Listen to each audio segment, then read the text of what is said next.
H-Town, what's up? You know what time it is. It's time for the best 120 minutes of your day.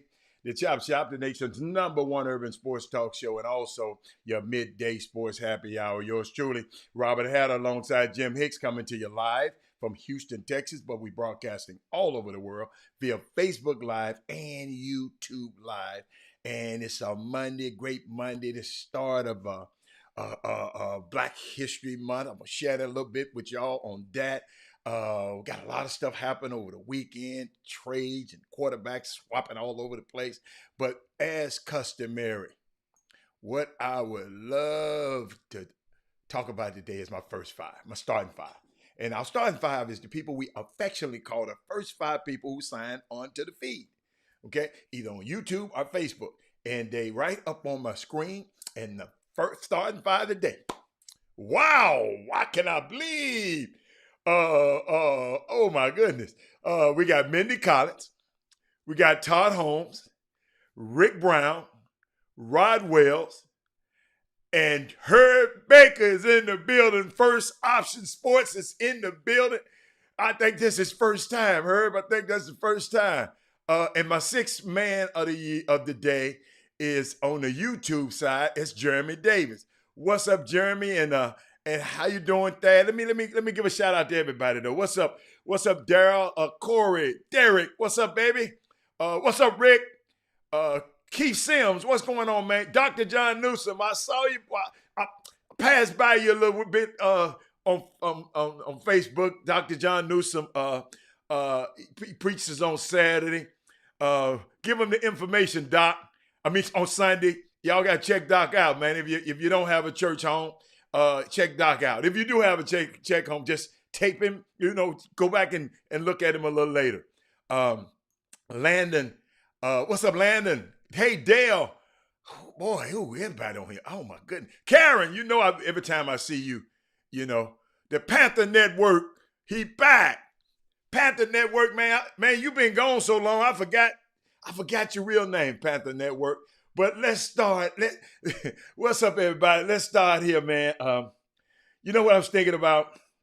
I didn't want to do any Black History programming on the Chop Shop, man. You know why? Because every day is Black History Day on this show. We talk about this stuff. What's up, Kendrick? We talk about Black history every day. What we're doing is Black history. If I do something special, it's to say that every other day wasn't special. It's unbelievable, because I feel every day is special, man, because we are Black. 24/7, 365. And even the days when we're not here, we still Black, man, and we still Black history, y'all. But I am going to do something this month. I'm going to talk about change makers, some folks that you never heard of. I'm going to try to, talk about that. But I do want to share. I know when it kicks off Black History Month, and I want people to know this. What's up, Shannon? It's a lot of people might know, a lot of people might not know that. What their theme this year, Black History Month theme this year is called Black Family. The representation of it, identifying, and diversity. And it explores the African diaspora and the spread of Black families across the United States. But I did want to shout out to let everybody know about Dr. Carter G. Woodson, who is known as the father of Black history, who started the first Black Negro History Week in 1926 to ensure students that would learn Black history. And it grew into Black History Month starting in 1976. So it's just, I just want, a lot of people don't know that. And I just wanted to share that. I got some stuff I want to show you about the inventions. We got inventions, y'all, that a lot of inventions that I didn't know, and some of y'all knew because y'all so brilliant. Hey, Tiffany.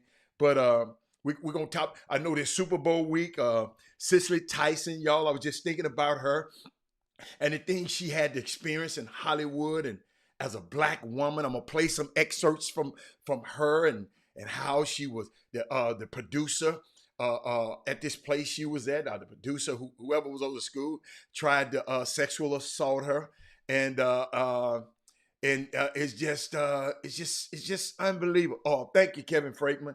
The stuff that sisters we lost a good one, y'all. And we lost a good one this weekend. And we lost Don Chaney this weekend.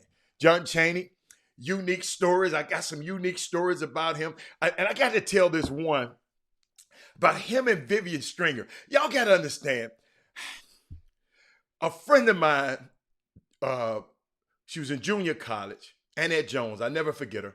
Basketball player, played at Shelby State Community College. She went off to Cheney State to play. Listen, all of this time, this been 30 years, y'all. All of this time, I never knew that she was going to play for Vivian Stringer. I didn't know. And it's so unique, man. John Chaney and Vivian Stringer was at the same school, Cheney State.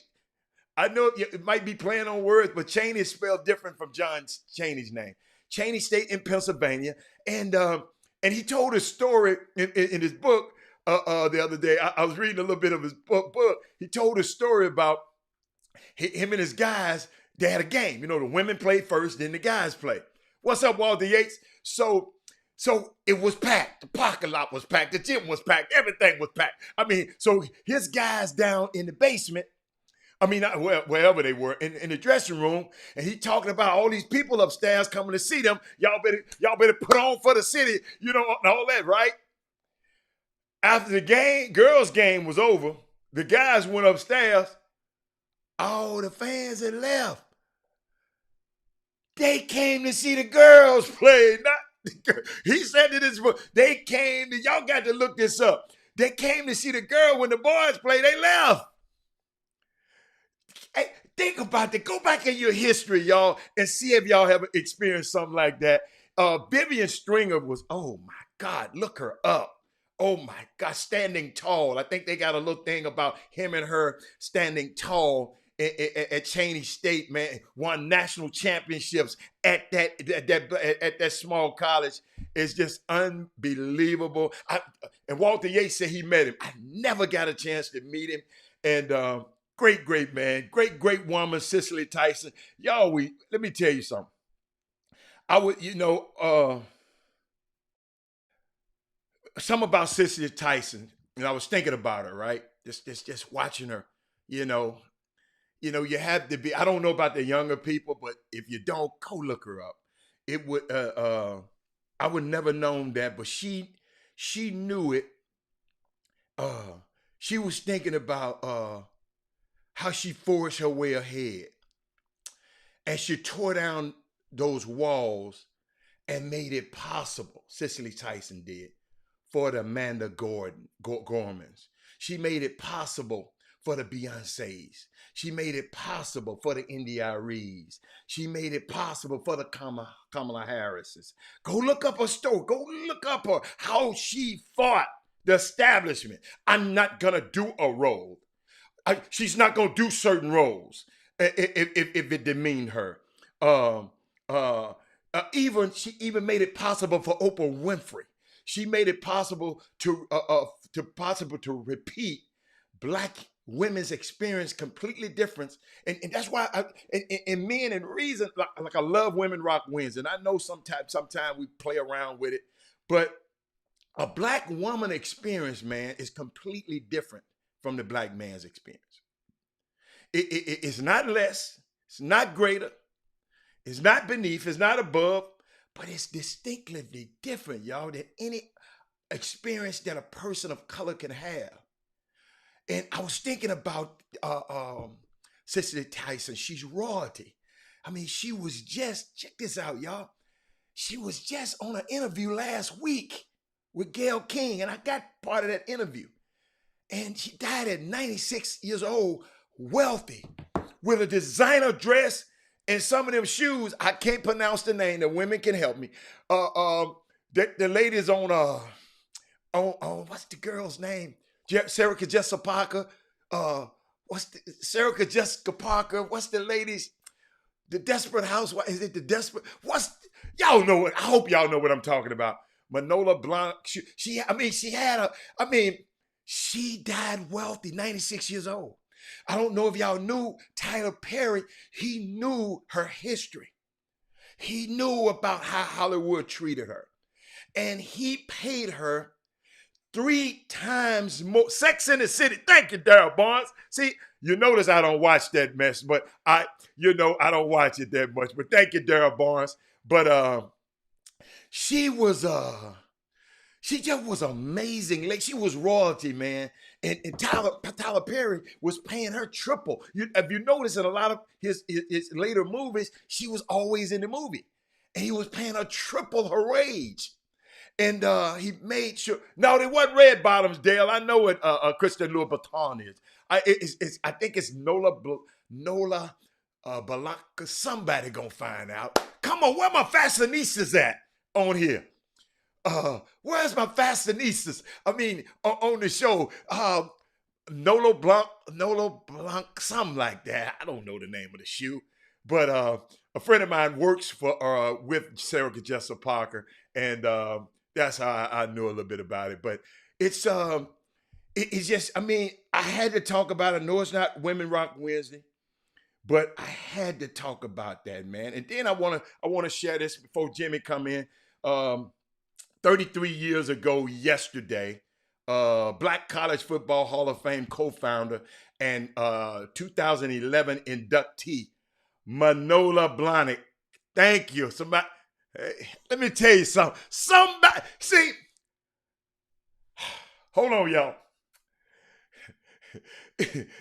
Somebody was listening to me, and they did. Let me repeat that again. They texted to me. Hold up. The name of the shoes were. Hold on, let me lock her.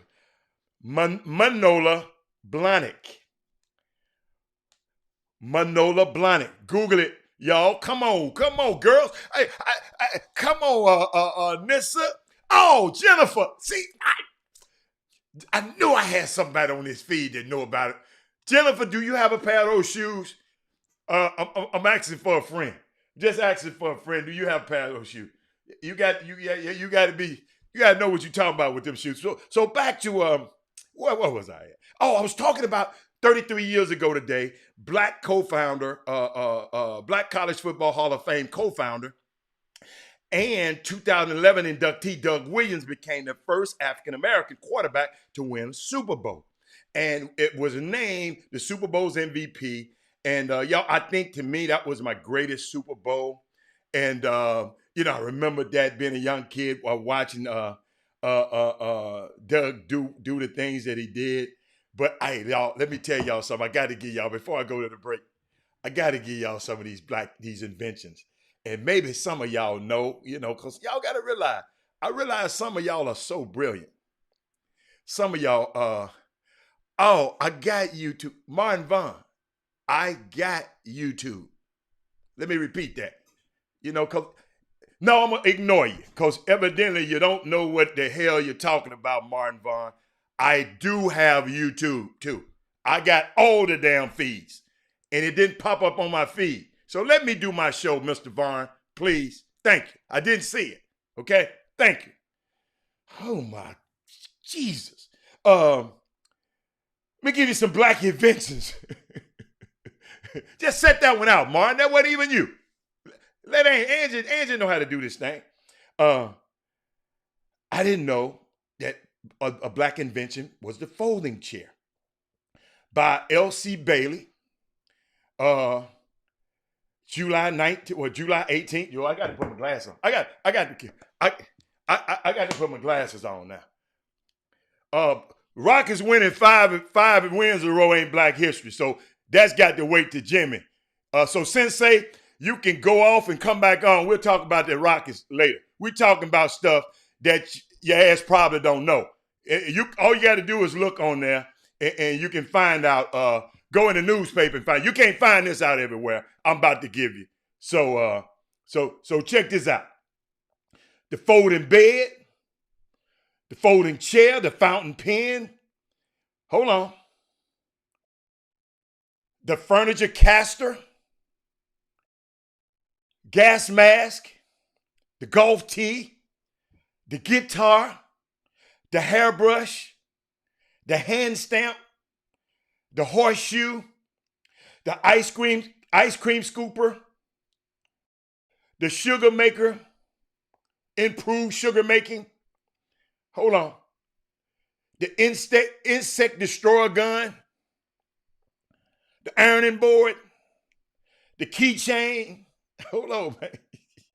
Hey, man. And I tell y'all go Google this stuff. There's somebody sent me this information. The lantern, the lawnmower, the lawn sprinkler. See, some of y'all know all this. I didn't know all this. The lemon squeezer, the lock, the lubricating cup. What the hell that is? Somebody help me with that one. The lunch pail, the mailbox, and the mop. Wow. Wow. Nobody never told us that. Look at Crystal Wicks, the traffic light. It's just the golf tee. And y'all remember they wouldn't even let us play golf. So we said, well, they ain't gonna let us play. We can invent the tee for them to hit it with. Because they used to all the golfers, guess how they used to tee it up before they had the golf tee. They little dirt. They squeeze a little dirt together and put it on top of the dirt. But the insect, what insect you need a gun for? I guess the sprayer, I don't know. I'm just going by what they were saying on here. But it's so unique, man. I mean, it's stuff like that. Y'all, I didn't know. I told you. Y'all brilliant. Some of this stuff, I am glad to find stuff that I don't know. And I'm gonna talk about Alvin Ailey. A lot of people don't even know about him. I got a chance just a few years ago, all this time I've been on Earth, to go to one of his plays. And it's just amazing, y'all. It's just so much stuff out there that Carter G. Woodson, if he hadn't brought it to the forefront, that, he was just saying, look here, man. These people don't think we've done nothing. That's why they treat us so bad. They don't think we've done nothing. I mean, that ain't why they treat us so bad. But they don't think we've contributed to this society. And it's just amazing, man. Like I said earlier, I love this month. But guess what? We talk Black history every single day. And I want to share y'all a bit of personal Black history. For me, one of the first Black players, man, to play for Rice University was Mike Tyler. Okay? Y'all Google that name. Cornerback, 3-year letterman. Mike Tyler happened to be just a guy who he was one of my spiritual advisors. He passed away now. He was the guy that introduced me to the partners that I have 30 some years later. He was the guy. I never forget. I had a situation that I was doing some stuff with a player, and I needed somebody's help. And he took me to Carl Poster's office, and I met up with Carl, and what, almost 30 some years later, we still business partners, and it's just unbelievable. Mike Tyler was one of the first, y'all, Black, because I thought he was the first African-American football player. But him, along with, they said, Rodrigo Barnes and Stale Vinson, along with their recruiting host, Bucky Allshouse, would be recognized, they said, at a blue-gray game for Rice, man. I mean, this is a guy that I walk with. This is a guy that, when I tell you, you can be walking around and being around Black. He was so humble. I don't remember him ever telling me that. I found that out from other people. I know he went to Rice, but he never talked about his sports prowess. He was a businessman. And a consummate businessman. And it's just unbelievable. He taught me, y'all, the meaning of a maverick, being a maverick. That's why I left corporate America. Here's why I just left corporate America and said, man, I just can't. I pull up into an office building, y'all, and I see the owners or the presidents and all of those guys with their name on a parking space. And I was doing a whole lot of work for them to be in that position. And I just said, no, I can't do it no more. Can't do it. And he the one that taught me that, he the one that taught me that, man. He said, you're a maverick. He told me, get your briefcase, show up at my office. You ain't showing up at nobody's office no more. You showing up at your own office. And it just changed my way of thinking. And everybody can't do that. But Mike Tyler, look him up. Great man. Passed away a few years ago. But that's why I pour into the young guys. There's some young guys watching this show, and they know that I pour my life and I pour my knowledge of this game into them. I'm not going to bring them on the show for them to brag about something I'm doing for them. That's just not me. It's not me. But one called me this morning. I told him I was proud of him. And hold up, y'all. I got this. He called me this morning. I told him I'm proud of him. I've been watching the way he's moving. I said, I told him he's going to make mistakes, but he's always own up to mistakes, and he make things better. And he said, I'm just trying, man. It's from the wise words from you. Just got this morning. These some guys that's all over the country that called me. If Mike Tyler don't put that in Robert Hatter, I'd probably be somewhere in corporate America working. Yeah. I probably would. And guess what? I would have made the best of it. But I wouldn't change the way my life has turned out and the way the things I think about now, man, it's just unbelievable. Let me tell you something. Kevin Freitman, Rod Wells, Rick Wilmore, some young guys watching you, man. Tiffany Saunders, there's some young women watching the way you move. Keith Fobb, and I know them young guys watching you. You got a collection that Deion Sanders came on and talked about. I'm glad you're here, Keith Fobb. Check this out. Charles Woodson ordered Chop Shop gear. Got sent to him. Charles Woodson. Let me help y'all out. And then I'm going to get to you, Keith Fobb. I'm glad you're on the air. Charles Woodson, Black history. Let me show you something about Black history. To the women. The men probably already know. Charles Woodson is the only player on this planet ever. He's one of one. He's the only defensive player to ever win the Heisman Trophy. Let me repeat that. Go Google it. He's the only defensive player ever. And the year he won, he beat out Peyton Manning and Randy Moss. Okay? Super Bowl champion. One of the best interceptors in the game. That's why he got a wine called Intercept.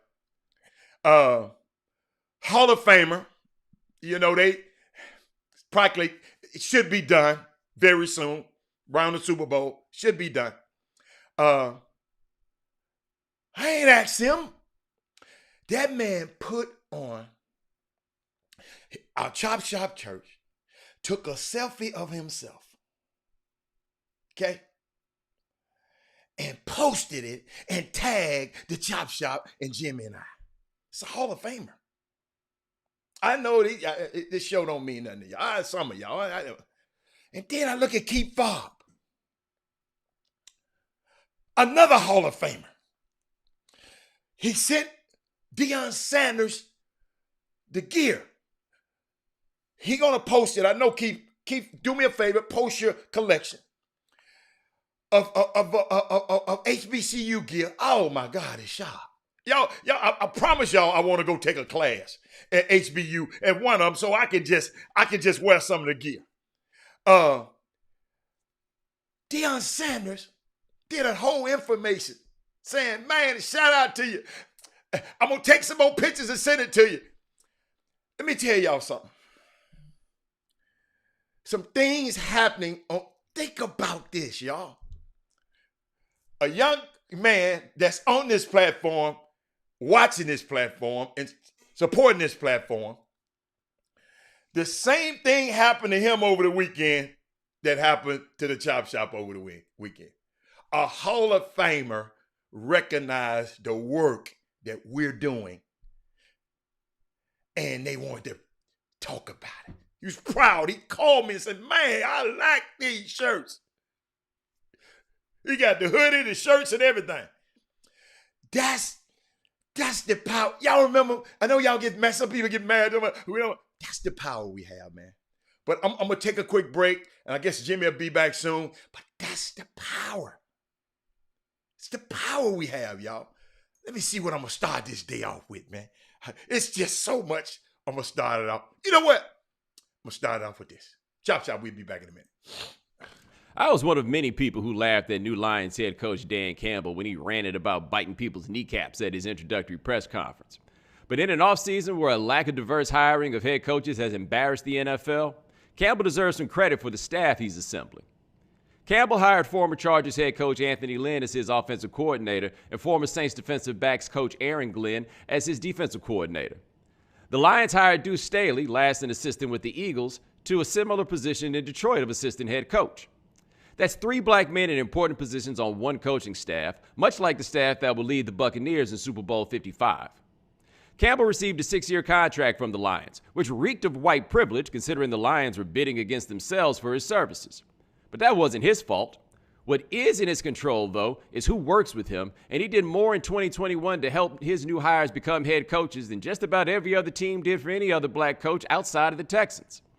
I can't speak to Campbell's motivations, and they don't really matter. If the holdup for black coaches is how few get to be coordinators, this was an important step toward improving the current state of affairs. If things go well for the Lions, hopefully we'll talk more about the culture set by their staff than a speech at a press conference. This one really hurts.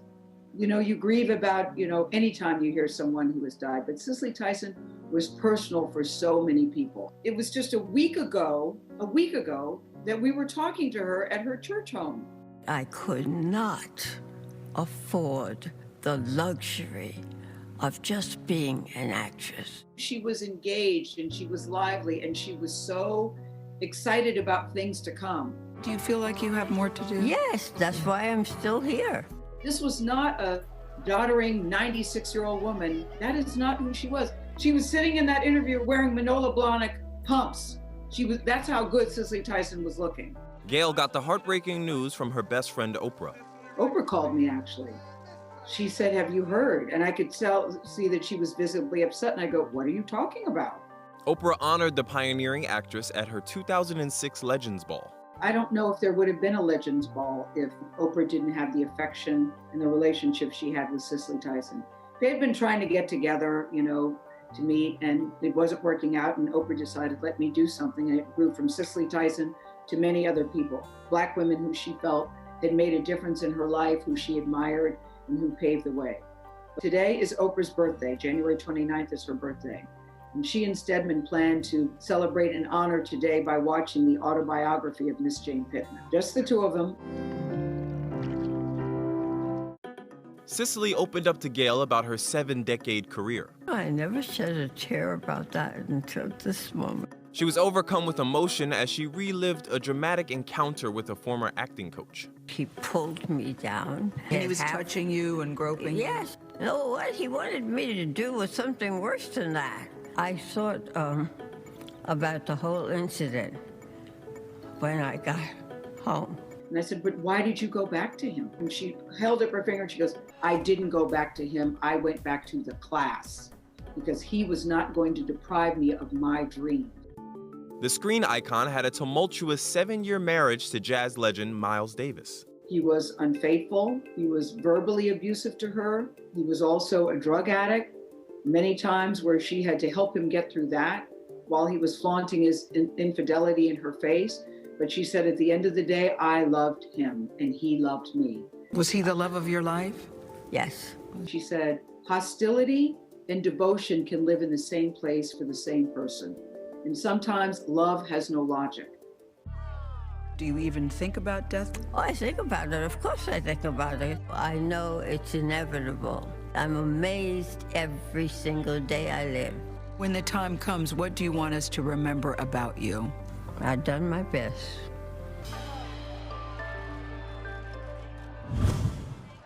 Welcome back to the best 120 minutes of your day. The Chop Chop, the nation's #1 urban sports talk show, and also your midday sports happy hour. Yours truly, Robert Hatter, alongside Jim Hicks coming to you live from Houston, Texas. Jim still is not on. I think he's probably doing some stuff with Sandra, and we're gonna be here for him.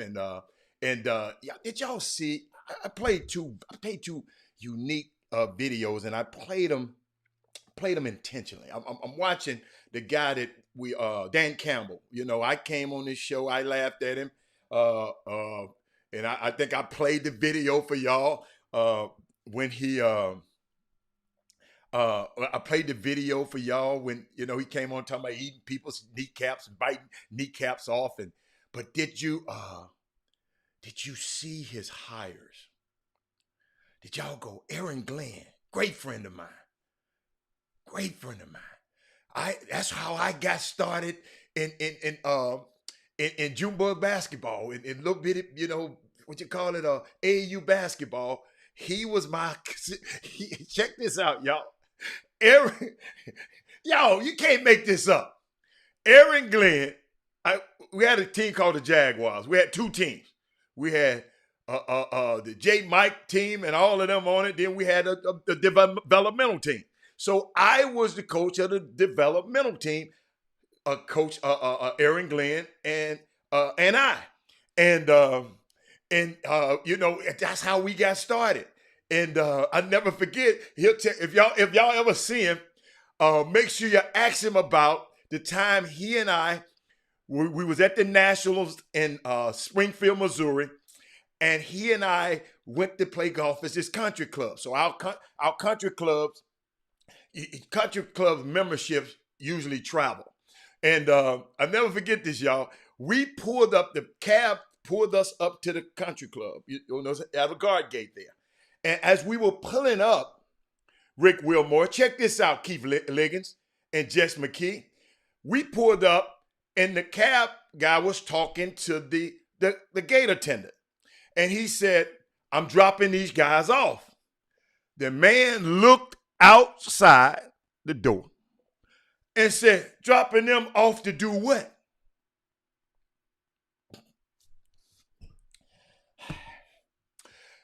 Your man said, dropping them off to do what? You know me, to play golf. Oh, no, not a here. I said, I think you better call your pro shop, sir. I think you better call your pro shop and tell them Mr. Glenn and Mr. Hatter's out here. And we wind up going in and we played the golf course. Jess McKee, when I left and I learned the history of the golf course, ain't no black people that played on that golf course but me and that man. This Springfield, Missouri. Ain't nobody, that's why the man said in his defense, he said to do what? To clean the damn kitchen up? He didn't say that, but I know what he was saying. So it was I'll never forget that man, one of our travels. Great man. I mean, great coach, and he finally got his chance to be defensive coordinator, and they hired Deuce Staley. Got it to happen to meet. I mean, it's just we didn't in that cycle. Jess McKee, we didn't get the hire that we wanted. Everybody wanted Eric Bieniemy, but let me tell you something. I think Eric Bieniemy is trying to choose the right job. And I got a question for y'all. You know how y'all so militant. Rick and Herb. Herb, you're Rick. Y'all in Eric Bieniemy's position right now. Super Bowl 2 years in a row. Would you still take the high road like Michelle Obama? Or when they go low, you go lower, as Chris Walker would say. Would you go, when they go low, would you go higher? Or would you go low? Because if y'all hear his interviews, tomorrow they are able to interview. Jimmy's here now. They are able to interview the new coaches. They're able to not interview them. Interview the assistant coaches. So Eric Bieniemy will be interviewed tomorrow. And would you take the high road? Or would you just let these owners have it? Rick Wilmore, Herb Baker, would you be politically correct like Eric B is doing it? He's doing it. Or would you or would you do? Or would you just start saying, "Hey, man, y'all know how y'all do." I just like to know. But Jimmy, I went over I talked about Black history. We talked about I saved all of your Rocket stuff for you, and the Nets losing that thing, and my nephew wasn't playing. But I saved all that for you. Yeah, yes. But I was just talking about the accomplishments, man. I talked about Mike Tyler, Jimmy. You got to go back and hear that. The guy who, boy, if it wasn't no Mike Tyler, Robert Howard probably wouldn't be on this show today. And he was one of Rice's first football, football players, black football players to play at Rice. So, but what's going on, man? I had a great weekend. How you doing? You got your sweater and your shirt coming up out of there with your hat on. Hold up. I meant to tell you too. I went back and looked at the show the other day. Jimmy, you had your Apple on and you look. I had a golf course behind us. Man, you look like you about to go play golf and ain't never swung a club probably in your life. And but you had. I looked at the show. I said, wow. Jimmy looked like he going to play golf. But what's going on, man? How was your weekend? Oh, man. It was a good weekend, man. Good weekend. And of course, happy belated birthday, guys. Doug Jones. Yeah. His birthday was on yesterday. Did you get that out the way, Alan? Early? No. I did it on Thursday. And Doug, before you came on, Doug put his Cash App up there. Put that Cash App back up there again, Doug. I don't care what nobody said. Put that Cash App back up there, man. You got my permission. It's your birthday, baby. As much as you do for these little nappy head kids around here, put your Cash App back up there. Jimmy, now, what else? What else you got? Oh, man. And then so, Doug took a shot. He came by. He stopped by the crib on yesterday, and he took a shot for his birthday. A liquor? Oh, wait, hold on. He didn't just take a regular shot. Guess what bottle he reached for? You know something. It's something about them out of town Negroes. When they come to your house, they don't just want. He don't want Patron. He don't want 1800. He didn't even want Don Julio that was over there. He wanted my Casa Azul, my Class Azul. Oh yeah, in a bottle. He wants some of that. He drunk that thing like it was Sprite. I said, "Oh, Doug gonna get little mama gonna get it when he get back home." I didn't know my young fella be doing it like that. Okay, Doug. All right, Doug. I got it. Doug. I didn't know. I just thought you collect tennis shoes and watch basketball. I didn't know you was drinking it like that, baby. My bad. Doug, she probably got it when Doug got in last night. Little mama got it. Now, come on, Jimmy. Don't be saying that. This is a family show. Speaking of Doug Jones, guys, don't forget, make yourself a note to go over and check out the VIP news on RCS Sports. That understand, I have people that approached me this past weekend was like, man, we didn't know you put that much info in there. And I said, well, I'm telling you, go to RCS Sports, go up in that VIP news, and you will see recaps from the games. We got news about different players. Find out which top ranked player has fallen victim of the NPNP. How do you remember that back when your son was in school? Remember that, the NPNP. Yes, I remember it quite well. we tell you who what player. NPNP, for those, no pass, no play. And how in the hell can that happen during the pandemic, during the COVID? You got online, you got remote learning. How in the hell can you? You had to be really doing something or not doing something. But anyway, shout out to him, man. Hopefully this will get his attention and realize, hey man, let's get this thing rocking, because the team he plays on is a team that is expected to get the state this year. So you can't, so anyway, that's news. Also, the latest on a couple of programs, popular basketball programs that have paused their activities because of COVID. It's in the VIP news. We got grassroots basketball. And guess what I did for him, Howard? I released the premature list of people, basketball royalty from around the country who's coming to the spring icebreaker. I released that this morning. That way now, because normally I realize how the game go.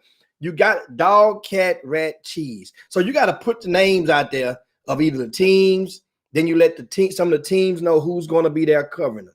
So guess what? I've covered all bases. I had it set to release on February the 1st. I've been had these guys confirmed. I just said, I'll wait. I want to see who all going to get in on their own. Then I want to see, so I know how if this trick. This is what I call tricking. So I gotta do some tricking to some of your teams. I put these people in the building. That. You've been a trick for long. You used to doing that. Yeah. It ain't tricking if you ain't got it though. And so when they see this list of names out, know what they're gonna do? Oh hell! You know what? Know what happens then? It puts teams in a position where you can't afford not to play in the spring icebreaker this year. All these guys coming from around the country. So you telling me there's some guys thinking about not coming and get their bread? Well, you don't know. Oh, okay. You know how people sometimes try to realize people would try to use that COVID for all advantages they can. Well, man, we don't want to be around. So guess what I did? Eliminate that excuse. We got complimentary COVID tests for everybody that wants it. If you don't want it, okay. We got a different color armband for your ass.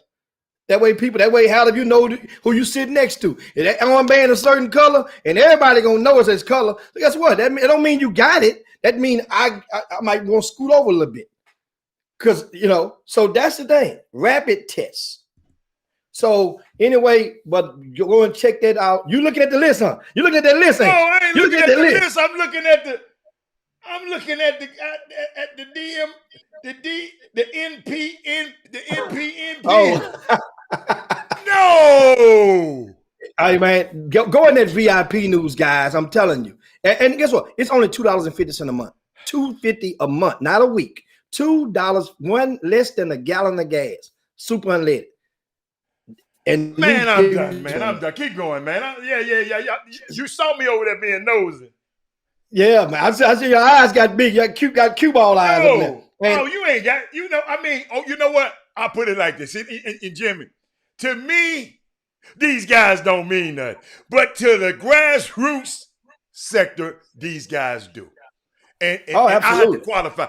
I wouldn't be surprised. I wouldn't but it's all bases covered. That's all bases covered. Yeah. You got national guys. Yeah. You got sneaker guys. Yeah. You got state royalty within the state.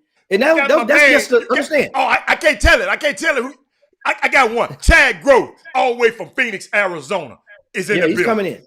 Yeah, he's coming in town. Okay. Here comes basketball. Say no more. Say no more. We got Atlanta. We got Phoenix. We got Portland, Oregon. We got Ohio.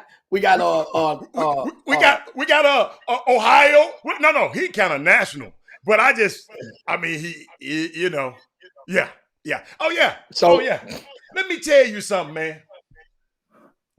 Yeah, you got the, you got the base covered here, Doc. Yeah. Yeah, and, You and got that's the what I'm saying. When you're doing events, this is understand. The reason I did this because a lot of people, I'm not trying to, now when a different as you grow older and this stuff, I'm trying not to do stuff to necessarily just embarrass the next person. But at the same time, I can do it and then come back and have a teachable moment. Saying that a lot of times people that do events will add a line at the bottom of their flyer, or they will say national media will be in attendance. Well, I personally don't subscribe to that theory. That's not saying the next guy don't. Yeah. Each his own. But what I do is I'm going to let you know the names and the outlets from which those national guys or state guys that's already confirmed. And I don't believe in giving wish lists because guess what? I've bashed and beat up on other people's ass so much that I dare not false advertise to you guys. If something happened and somebody not coming, guess what? You gonna know about it before you get there. It ain't gonna be like, well, we're gonna quietly just try to just no. If something happened, these are guys that the plane tickets are already bought. So that's what I mean by confirmed. I went to everybody now did roll call this morning. Hey, are you still coming? Yes, I'm coming. Why? What happened? No, I'm just doing roll call because I don't want to put your name on this list. And if people call you and say, oh man, no, I ain't going there. No, I don't play that game. I know how I feel to be on those lists. I know people have done me like that, advertising I'm going to be somewhere and I'm the last to know. So that's the truth. These people will be there. Now, that way it also gives you guys, if you're grassroots influencers or coaches or directors, it gives you guys an opportunity to reach out to those guys yourself. Send them your roster. Send them, invite them to come watch your kid play. Send them your top kid name. But don't fake advertise. Don't go and try to market your fifth best player. Get the first two through the window, through the room first. And that's how you do that. The mamas and dads of the other ones ain't gonna know. They're not gonna know. That's a personal, private conversation. Let them know him. I got this one guy. Tell them the truth. This ain't understand. These guys are probably gonna watch one half of one game, go to another court and watch one half another game. They're not gonna watch that's how this stuff goes. They're sticking and moving. Let these kids know this is auditions. This is like American Idol to their butts. They go and play and stuff like this. I'm telling you, people ain't gonna have the time to sit there the whole game unless that game is really, really engaging. Really engaging. Remember, when your teams are playing, sneaker teams are playing as well. Or another team is playing as well. You're going against, there's about 30 courts that we're using for this stuff. So that's want to get that out the way. Didn't mean to go that far on it, but at the same time. I'm glad you did that because you got Jimmy. Spring is almost here. Yeah. And you got some dudes that covers this game, and yeah, you got some dudes that cover this game, man, and they got the whole. Do you really literally got the whole nation covered? Because I just know what some of these guys do. I mean, you got Texas is so damn big. You got Texas like a blanket. Okay. Notice I didn't say Houston. You got Texas like a blanket. Y'all got to go. I'm not going to give y'all these names. Y'all got to go to the VIP room to look at it. But you got Texas. Then you go West Coast. Then you got East Coast action.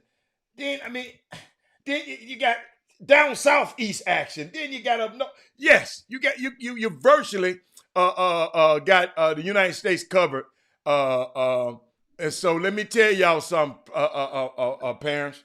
I know that's what I'll be. I mean that's where my kid would be if I had one. They can go in the hell where they want to go, but I know some of them days they got to be back there at the icebreaker. So I just wanted to share that. When you got Jimmy, I don't think you ever had all them in the same building at one time.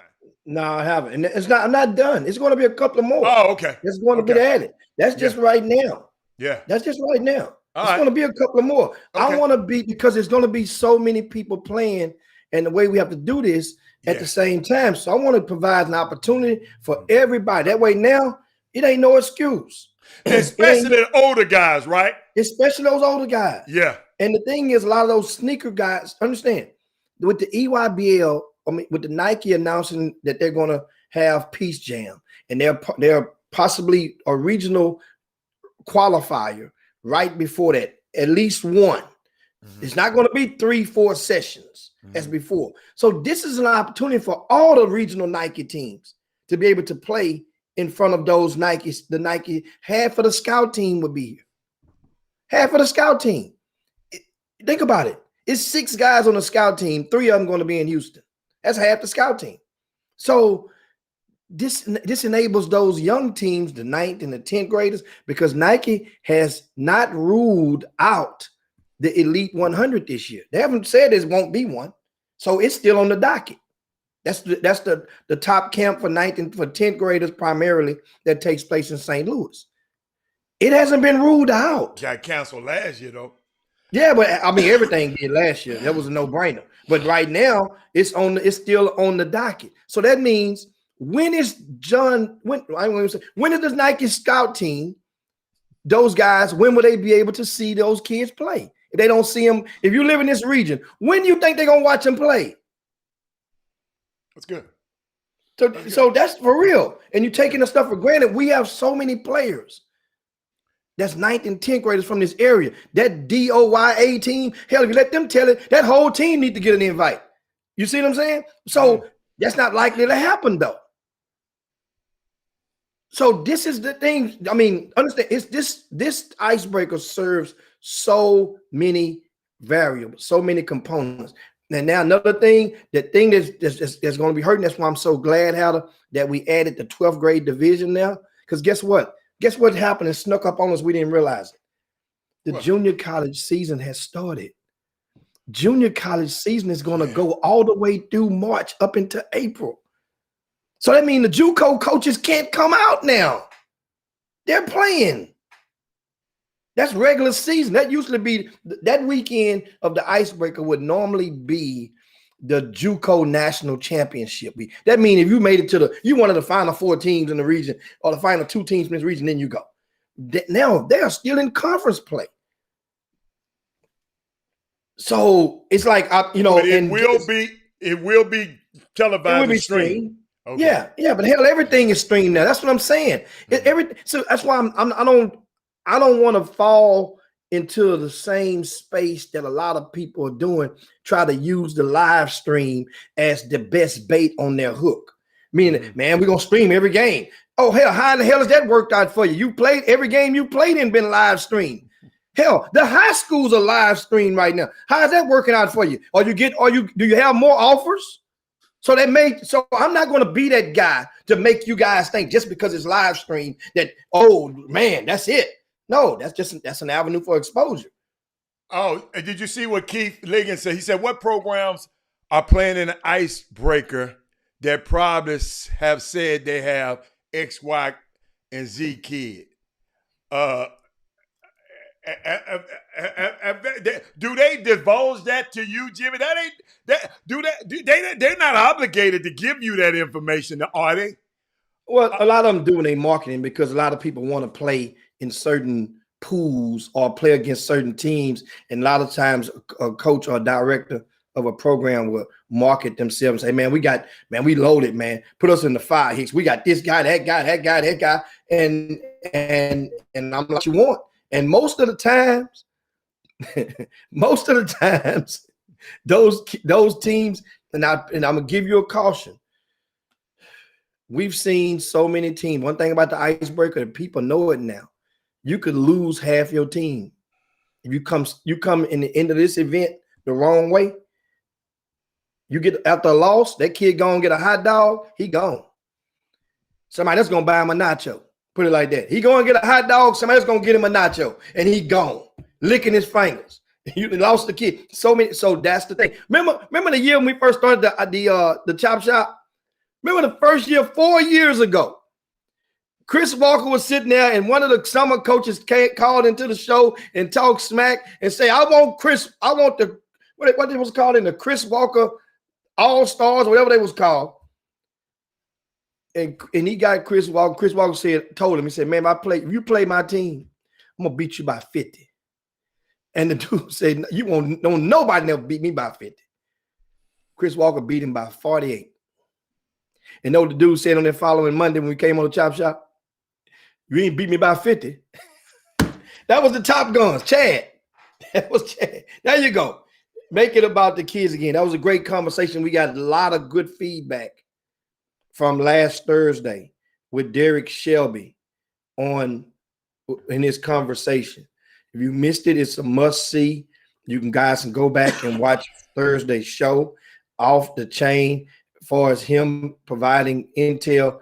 We're gonna have, once again, Thursdays. We normally kind of reserve that space for a lot of the grassroots, a lot of summer basketball influencers stuff, and then on Tuesdays normally in the past we've had periodically college coaches to come and join us on a Tuesday, and I get somebody for you guys on. We'll lock somebody in for you on tomorrow, and we just let that come in. But anyway, there's some interesting take when I said about this happened this past weekend.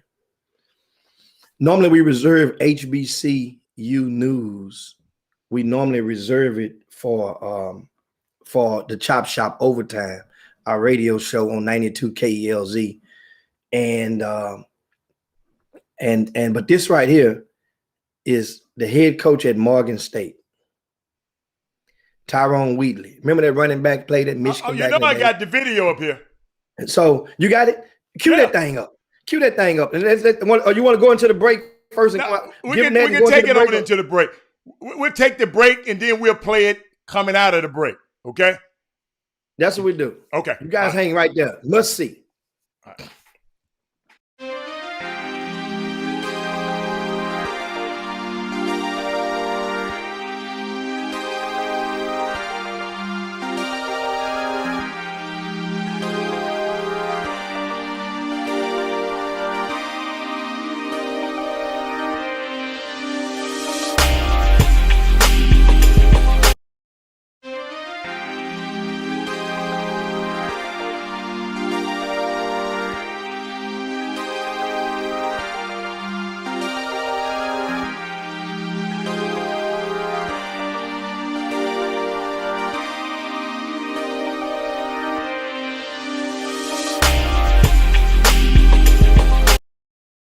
These stars are getting out of hand.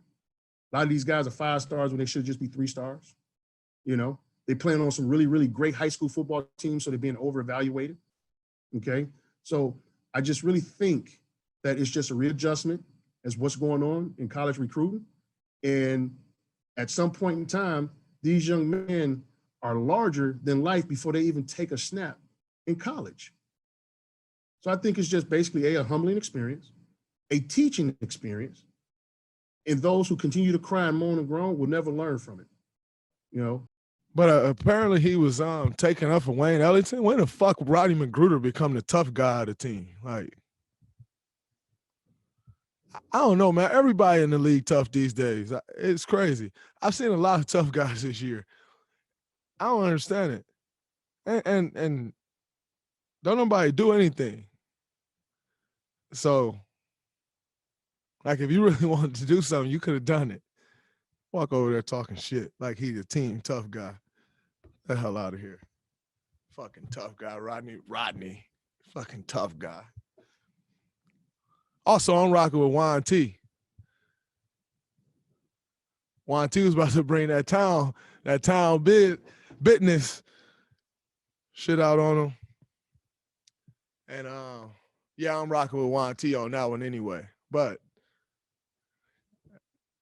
also, I think it was something that Juan said in the first or second quarter to Wayne Ellington. You ain't got nothing better to do that you still thinking about something from the first or second quarter when you weren't in the game. So apparently, Wayne Ellington must have went over to the bench. I guess he went and told Rodney McGruder because he hadn't been in the game. Yeah. These stars are getting out of hand. A lot of these guys are 5 stars when they should just be 3 stars. They playing on some really, really great high school football teams, so they're being over-evaluated. Okay, so I just really think that it's just a readjustment as what's going on in college recruiting. And at some point in time, these young men are larger than life before they even take a snap in college.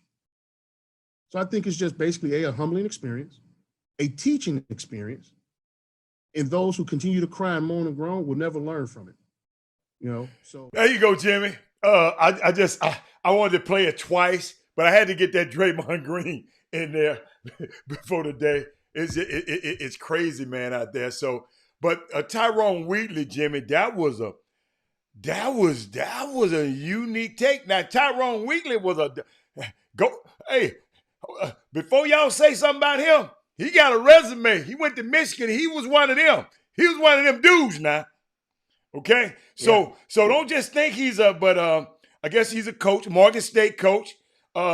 Just fed up with some. Jimmy, what made you think about that? Because I had it, so we was thinking about it together, and I had it queued up. Well, because it's more, it goes deeper than just what you guys saw on the screen. Okay. He goes on to say, okay, basically, I'm paraphrasing, that he doesn't feel sorry for the 2021 prospect or recruit that don't get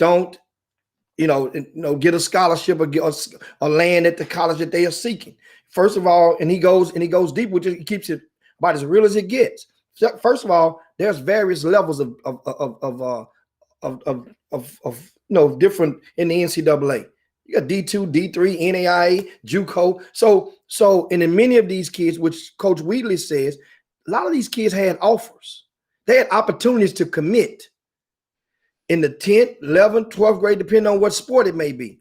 So now you get to the 12th grade when you done squandered all those opportunities because those schools have gone elsewhere, and you really didn't believe that offer was basically a coupon that had an expiration date that unbeknownst to you, and it has passed. He don't feel sorry for that. Jimmy, I got one of the quotes. I'm reading it. I pulled it up.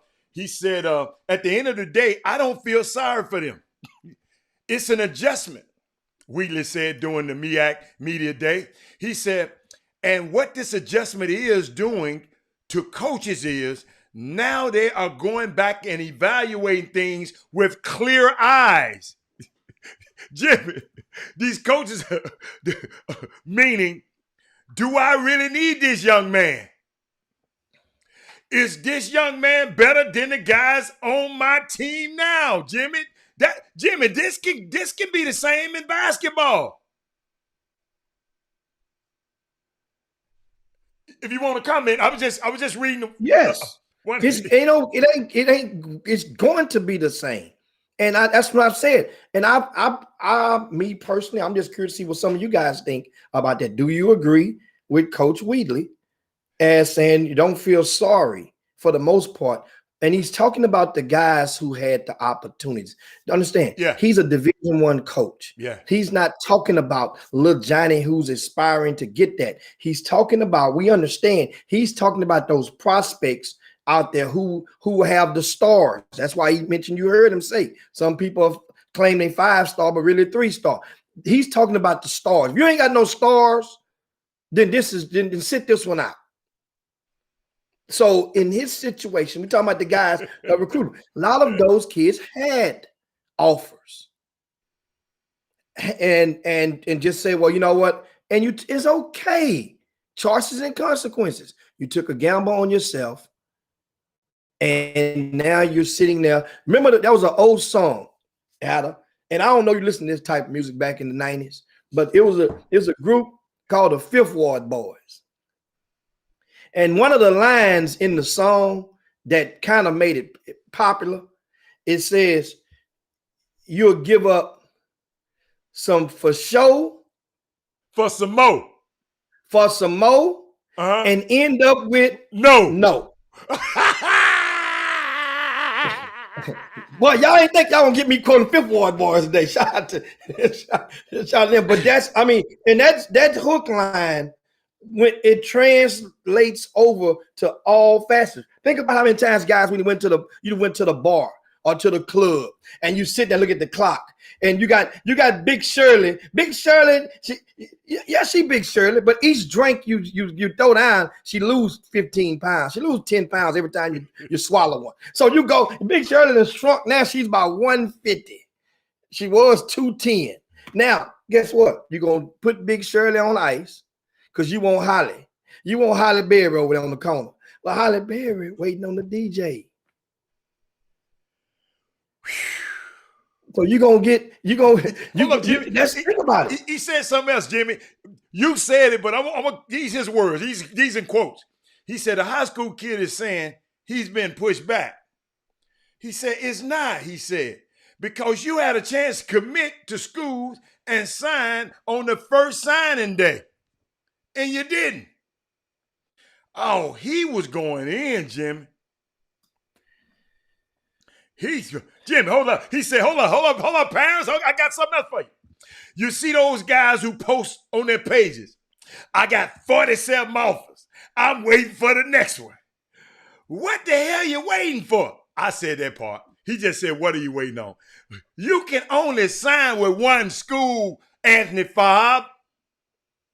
But you keep posting all these offers, and then the schools fill up, and then you want to cry about being pushed out. Woo. Yeah, man. Yeah, Jimmy. We stacking a lot on that one. We stacking a lot. I had already had my research on him. Yeah, Jimmy, you got to realize what school he went to. I'm giving them the updates, and the guys, they corrected me. That wasn't the Fifth Ward Boys. That was the Odd Squad. Fifth Ward Boys was the one that sung the song PWA. Jim. P, weed, and alcohol. You know what I'm saying? That's a Fifth Ward Boy. But I like that, man. But you guys, you got to understand. You understood where I was coming from on that. Yeah. That's true. That's so true of a metaphor on a lot of these young people. And guess what? And the people who are influencing them. Jimmy, I got one more for you. Hold up, Jimmy. He said, if you have offers from a D2, D3, or NAI school or FCS school, and you're sitting there whining about not getting a chance to play at the top or the best level, shame on you, he said. It's your fault. Wow. And guess what? Let's go. I want to hear what you guys got. Let's keep going to some of these comments. Yeah. Kevin Jones says the 2021s didn't get to visit any campuses or evaluate for themselves. They had to make decisions based on FaceTime and video presentations. It's tough to ask a 17 or 18-year-old to make a lifetime decision and having never met the people in person. I understand that debate. I understand. But in most cases, the players, many players, those schools find a way, or you find a way to get and visit that campus, if that's a deal breaker. If indeed that's a deal breaker. Because getting to know the staff, really, from what I understand, the pandemic has yielded a premium opportunity for players to learn about the staff and staff to learn about the players based on their social media, based on those Zoom calls and being able to communicate, because now the coaches aren't traveling as much. They're on the road recruiting as much. So you're able to connect with that coach. I understand that. They did, but here's the question. If Duke offered him a scholarship, would he wait to learn and meet and Coach Kelly and the rest of the staff, Coach James and all those guys? Would he wait then? If they say it's take it or leave it, you got 48 hours, we got a scholarship on day. If Coach Calipari and Jay Lucas offered a scholarship in Kentucky, Big Blue, you've never been to Big Blue. If you ever been to Lexington, Kentucky, if you're not a horse racing fan or agriculture fan, you're not going to love Lexington, Kentucky. Hello. But when they offer you a scholarship, what do you think that kid would do? See, that's the thing. That's twofold. So that means that really only has so much value to it. Jimmy, I got one for you. Keith Liggins just said, but that's not the case, Rob. For every kid, though. We didn't say it was a kid. This him. This Tyrone Lee. We didn't say this about no absolutes, Keith. There's no absolutes in this. He said, what about the kids who had the opportunity this year and put in work against kids with the stars, and the college coach couldn't get out to recruit or watch them play because they make it all about the stars to the coaches and not about the film they put in. That's just gonna happen. I mean, it's gonna always be casualties in war. Anytime you're in war, it's gonna always be casualties. And yeah. You know, this is why I say, see, here's the thing. And it goes back to one of my, understand, this is just my theory. Okay. When you don't have an abundance of offers, then what's wrong with committing to one? You ain't got to, you can't sign until the second Wednesday in November of your senior year.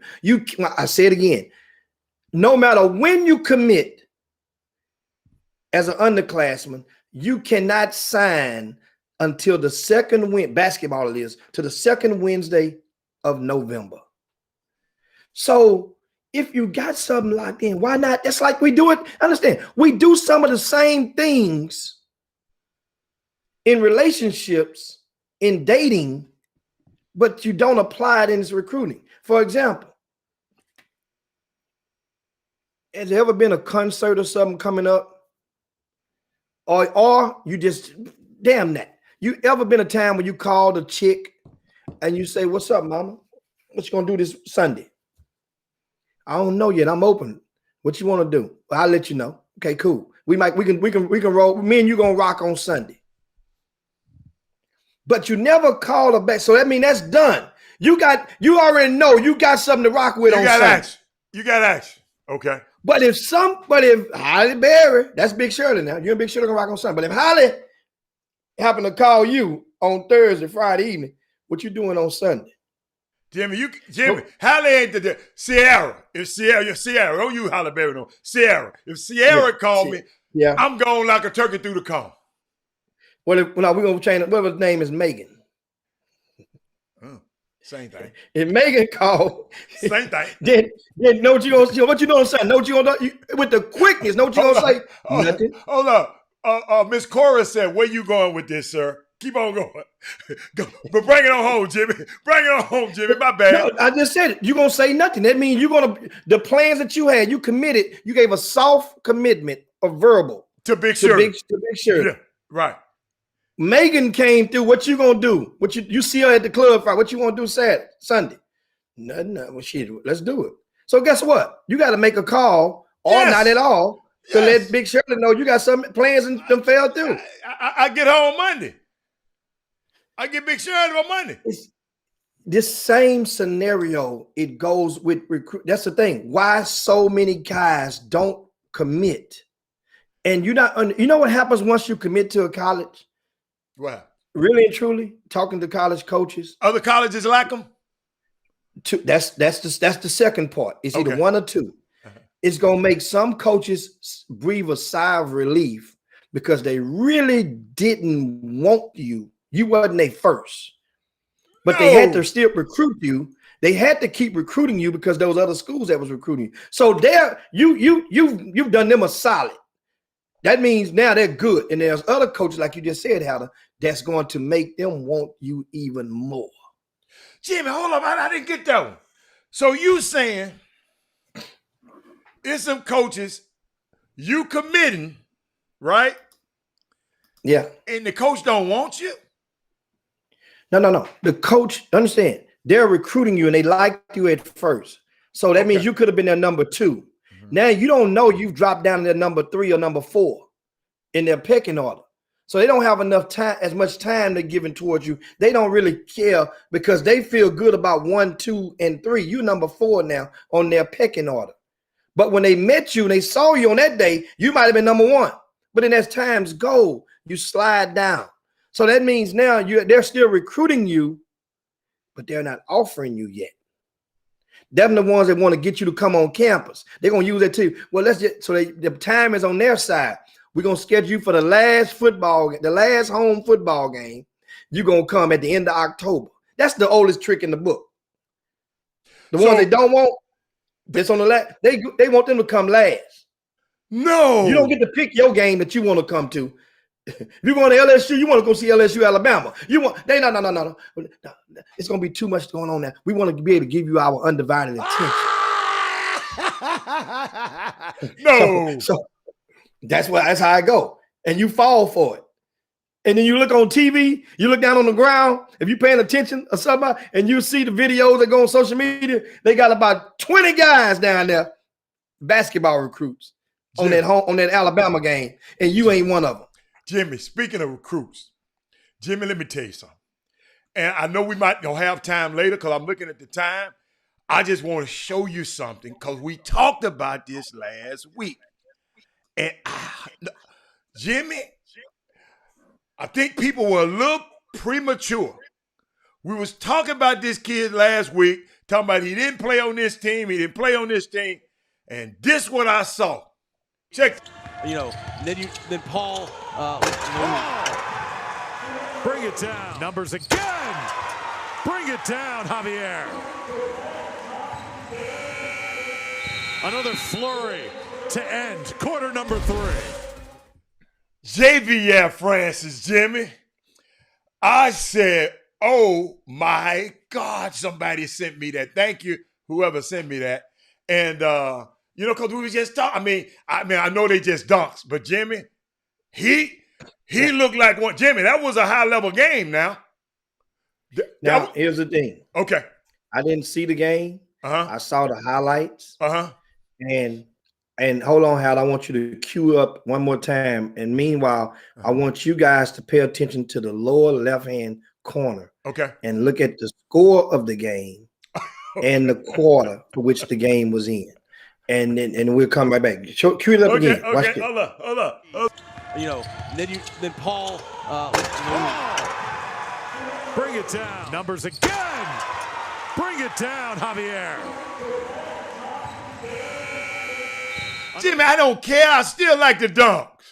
No. I do too. I'm just letting you know that if I don't know the stat line, I mean, you guys had watched, did he remember before the other week, he did not play. He got a DNP. I know. And remember, he had followed the advice. Remember, I always tell people, if you sit close near the coach and if you're engaging, the coach can't help but hear you.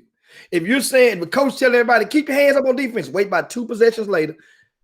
Hey, partner, keep your hands up on defense, man. Then sooner or later, that coach gonna turn around, he gonna look at you, man, get him out of there. He didn't play in the other game. Which, guess what? At this point, University of Houston, he signed. Jimmy, he's gonna be good. Top 5 in the country. Good. That's a good pickup for you. And guess what? Guess what? He's preparing himself, understanding, because college guys get another year. U of H is doing what they're doing without a starter, which is Fabian White Jr. Fabian White Jr. would be back. This team. I would, if Fabian White and if that knucklehead wouldn't have left the team, I'd be ready to put U of H up against Baylor. You can put them up against them; they're gonna get the head toe off. You can put them up against with those two. You can bring Braden Hall, but you can bring him back. He didn't want no smoke. What you call it? He had the twig. I mean, what his name? Caleb Mills. He got the hat. Yeah. He didn't want that smoke, man. He don't want that. He don't want that Baylor smoke, man. No, sir. Hey, Jimmy, I'm a Baylor Cougar right now. I like both of them teams at the same time. You know, and Anthony Farr right on cue said, "Stop it, Hicks." That's why I played it. He's getting better daily in practice, and he's getting reps. Here's the thing. I could accept that if that same defense, number one, if that was the original plan. First of all, that wasn't the original plan. The plan wasn't to go there just to sit on the bench. Number two, the same defense. Why don't y'all use it in grassroots basketball? When a kid riding that bench in grassroots basketball, know the first thing y'all say? Why the hell he playing over there? He need to get away from there. But if he playing behind Bryce Griggs, that ain't getting enough battle in practice. That ain't getting him better in practice. I'm just saying the first thing that people says, man, why he gonna play on the team? He ain't even playing. I remember, understand. I remember when Jayla D went and joined the Houston Hoops. He was sitting behind on the bench up under Jared Vanderbilt and Billy Preston. Those were playing in front of him. 2 All-Americans. Well, people would know they said. They ain't say tell him, man, why, man, he can get better playing with them dudes, man, in practice, even though they don't practice every day. But still, the reps that they getting with them, they practice on grassroots teams normally practice on Thursday, and they'll practice one day out of town. They practice twice a week. Twice a week, probably on the average. So that the same spiel. And understand something. If you think about it, how the pecking order went. If the number at the time, Javier Francis was number 1 ranked in Houston. Ramon Walker hit a surge during the pandemic. It was not a clear cut, but nobody had knocked the champ out. At that time, JVL was still it's like nobody had just surged out and had a run. So he, by default, he was still there. So that means if your top player can't crack the rotation, then that means the bell curve, that lets you know that everybody else in that class, in that city, is not in that atmosphere. I ain't it's not think in about the it like range that. of those guys. That's what that think means. about it like that. So in a city like Houston, it's kind of like it exposed because other people that don't like Houston can use that as a case in point. And see, that's what I think people don't realize. That's what you think about. Coach, you deal with people all over the country. A lot of people just I'm seeing what you're saying. I never looked at it like that. Me personally, I didn't think about it the way you thinking about it because this is what you do every day. And you saying this guy was our number 1 guy, number 2 guy, and he can't go and crack the lineup up there. He went up there to be on the second team. What the hell is that saying about Houston? Is that what you're saying, Jimmy? Yes, and that's what people. So what it does, it says it makes a statement, a non-verbal statement about the talent. If this is your best guy, then understand now, mind you, right now, even if JVR was back in the city, Ramon Walker probably would have assumed that role. He's been grooving in 2020. And has the swagger and the wins to go with it. He's gotten better, Jimmy. He's gotten a lot better. And it happens. It happens. It really does. So, so you look at it and you say, well, so that's the thing. And regarding it. And guess what? Remember, guys, there's countless times on the Chop Shop that we were talking about JVR Francis, my marketing, and I cautioned everybody. I say if everybody got on board and followed a simple script, let's market him as the best defensive player in the state. Now, mind you, Damian Collins was just at the time, Damian Collins in 9th grade to come, so it was even Steven back then. They both was around the same size. Damian Collins hit a surge and he's up now by 12. But at the time, it's about how you market it. You can't market all vehicles the same. Even though, let's say, a Camaro might be fast.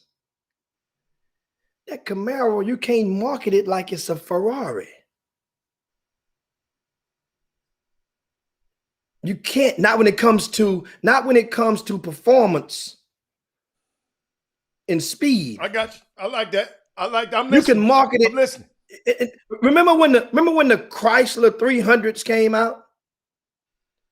They called them remember they had the replica of it. Gave you I guess a subliminal mindset that you were driving a Bentley. The Chrysler 300. I'm just saying for those because it looked. Remember, it had it had all of the. It came as close as to being until you cranked that trademark thing up. infringement. Until you cranked it up. I mean, they were on the street. Think about it. They were on every block. Yeah. Chrysler 300s. Yeah. And that's what they marketed. That was a black designer, like Jimmy. Jim, that was a black designer that did that. I ain't know that. Yeah. Really? Yeah. That's what, and so just remember, they never said this car is a Bentley. They put all the pieces in place and marketed to you and gave and showed you the features up close. And you said in your mind, oh man, it's like a Bentley. Hell, ain't nobody gonna. It's only 30,000. I'm getting only 28. I'm getting me one of them. That's good marketing. When you're and that's good marketing. Jimmy, Keith asked That's you why another Toyota. question, Jimmy. What's that? Keith said, Jimmy, tell me about the top sophomore kid in Houston and what position he would play at the next level. Who is the top sophomore kid? Tyler Smith. Oh, Tyler. Oh, shit, wherever he want to play. Yeah, Tyler Smith is a work in progress. I mean, he's understand. Hey, advertisement with him is what's the advertisement? Wait a minute, what the advertisement the should marketing. be? Huh?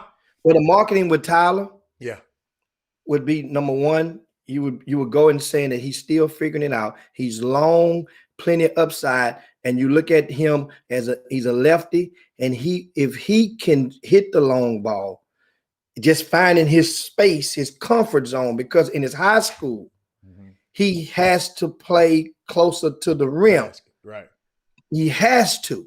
So now, then the grassroots sector, which he will have a player as tall or taller on the side of him, then he will be able to showcase a little better. So right now, it's very much 90% projectivity with him, but he can really pass the ball as well. Oh yeah, he's very unselfish. Yes. He really is. And so a lot of people want him to get meaner. Well, hell, he got enough time. Yeah. He got enough time to put some hot sauce in his food to get a little tough. That could come. Now you can't turn a poodle into a pit bull. I'm not saying he's a poodle. He's not a poodle. He mix it up in there. He just ain't that But big. he just understand as he know how to play with his body frame, it is starting to fill out. And it'll come. He got taller too, Jimmy. It'll come. He's gotten taller. What's up, Jeffrey Day? Yeah, I love to hear everybody's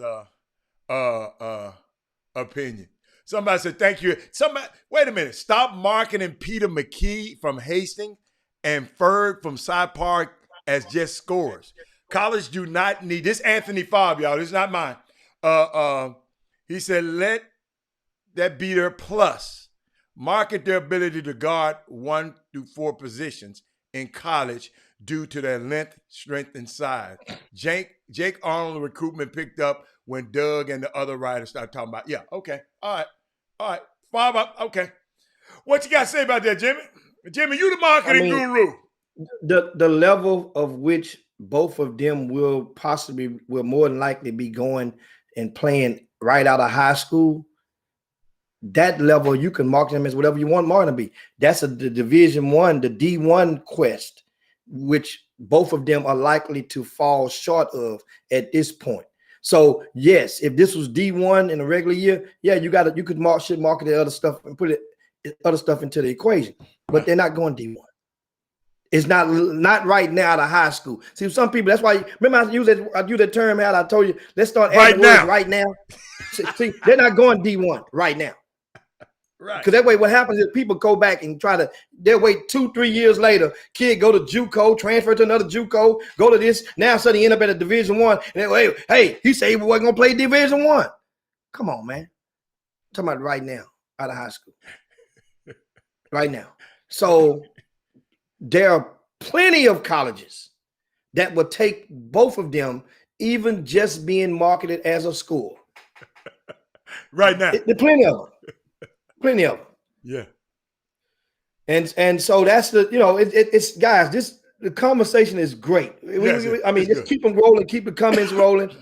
And Jeffrey Day said Tyler's starting to play more confident. He's getting more comfortable in his body. That's what I just said a while ago. He's starting to learn how to play with that frame. It's gonna be scary. Now understand. I mentioned to you guys, and I said because he doesn't play nowhere near the rim. He operates primarily close away from the rim. He does play near the rim as well. When Brandon Love goes out the damn game because he gets in foul trouble every other damn game. Hey, who the hell you think goes down there? Bob, I'm not with you on that one, Bob. They use him in both ways, and that's the thing. The uncomfortable. They're just trying to get him an opportunity to figure it out because he's the future. Yeah, and he's becoming Jimmy, and he's getting comfortable in both places. I've seen. But you know what hurts? Huh? You know what hurts? What? And I say it all the time. A busted lip or a black eye is a busted lip or a black eye. Nobody really gives a shit who hit you in the eye, who busted your lip, who punched you. Nobody cares. After you get enough of those, it gets frustrating. So to lose just about the same amount that you win, that can get frustrating if you were led to believe that this team here was a district contender. And Bush finds themselves right now, if the playoffs was a start today, they would not be amongst the top 4 teams. No. Who's in front of them? I ain't looked at your schedule. What Fort being Austin. Okay. Elkins, Travis, and George Rent. Do they have a chance? No, do they have I said chance? Fort being Austin. Ridge Point, not Fort Bend Austin. Fort Bend Austin below them. I'm sorry. Okay. Ridge Point. Man, come on. We got Elkins, Travis, and George Ranch. Right. If the playoffs ended right now, if the season ended right now today. Wow. That's man, I didn't know that. See, I haven't been keeping up with the schedules and stuff like that. We can't have we got to get in the playoffs. And let's go. We welcome. I see Michael Ledon. People are wrong about the Francis narratives here. Ledon, there's no person Jimmy, amateur basketball. What is his narrative? Hold on, Jimmy. Well, what's your narrative? If everybody else is wrong, Michael Ledon, what's your narrative? What's your narrative? And then we'll know, Jimmy, I mean, if he talking about people wrong, if the people are so wrong, what's your narrative on these on the guy? Yeah. I'm just curious. I'm curious as well because I want to make sure that Michael Ledon understand the prerequisite and the disclaimer that comes with me. Yes. His family, and he knows that Jim Hicks was on the front line of the JVL Francis movement. Yes. Yeah. I had him at number 1 and got all of the heat in the entire city.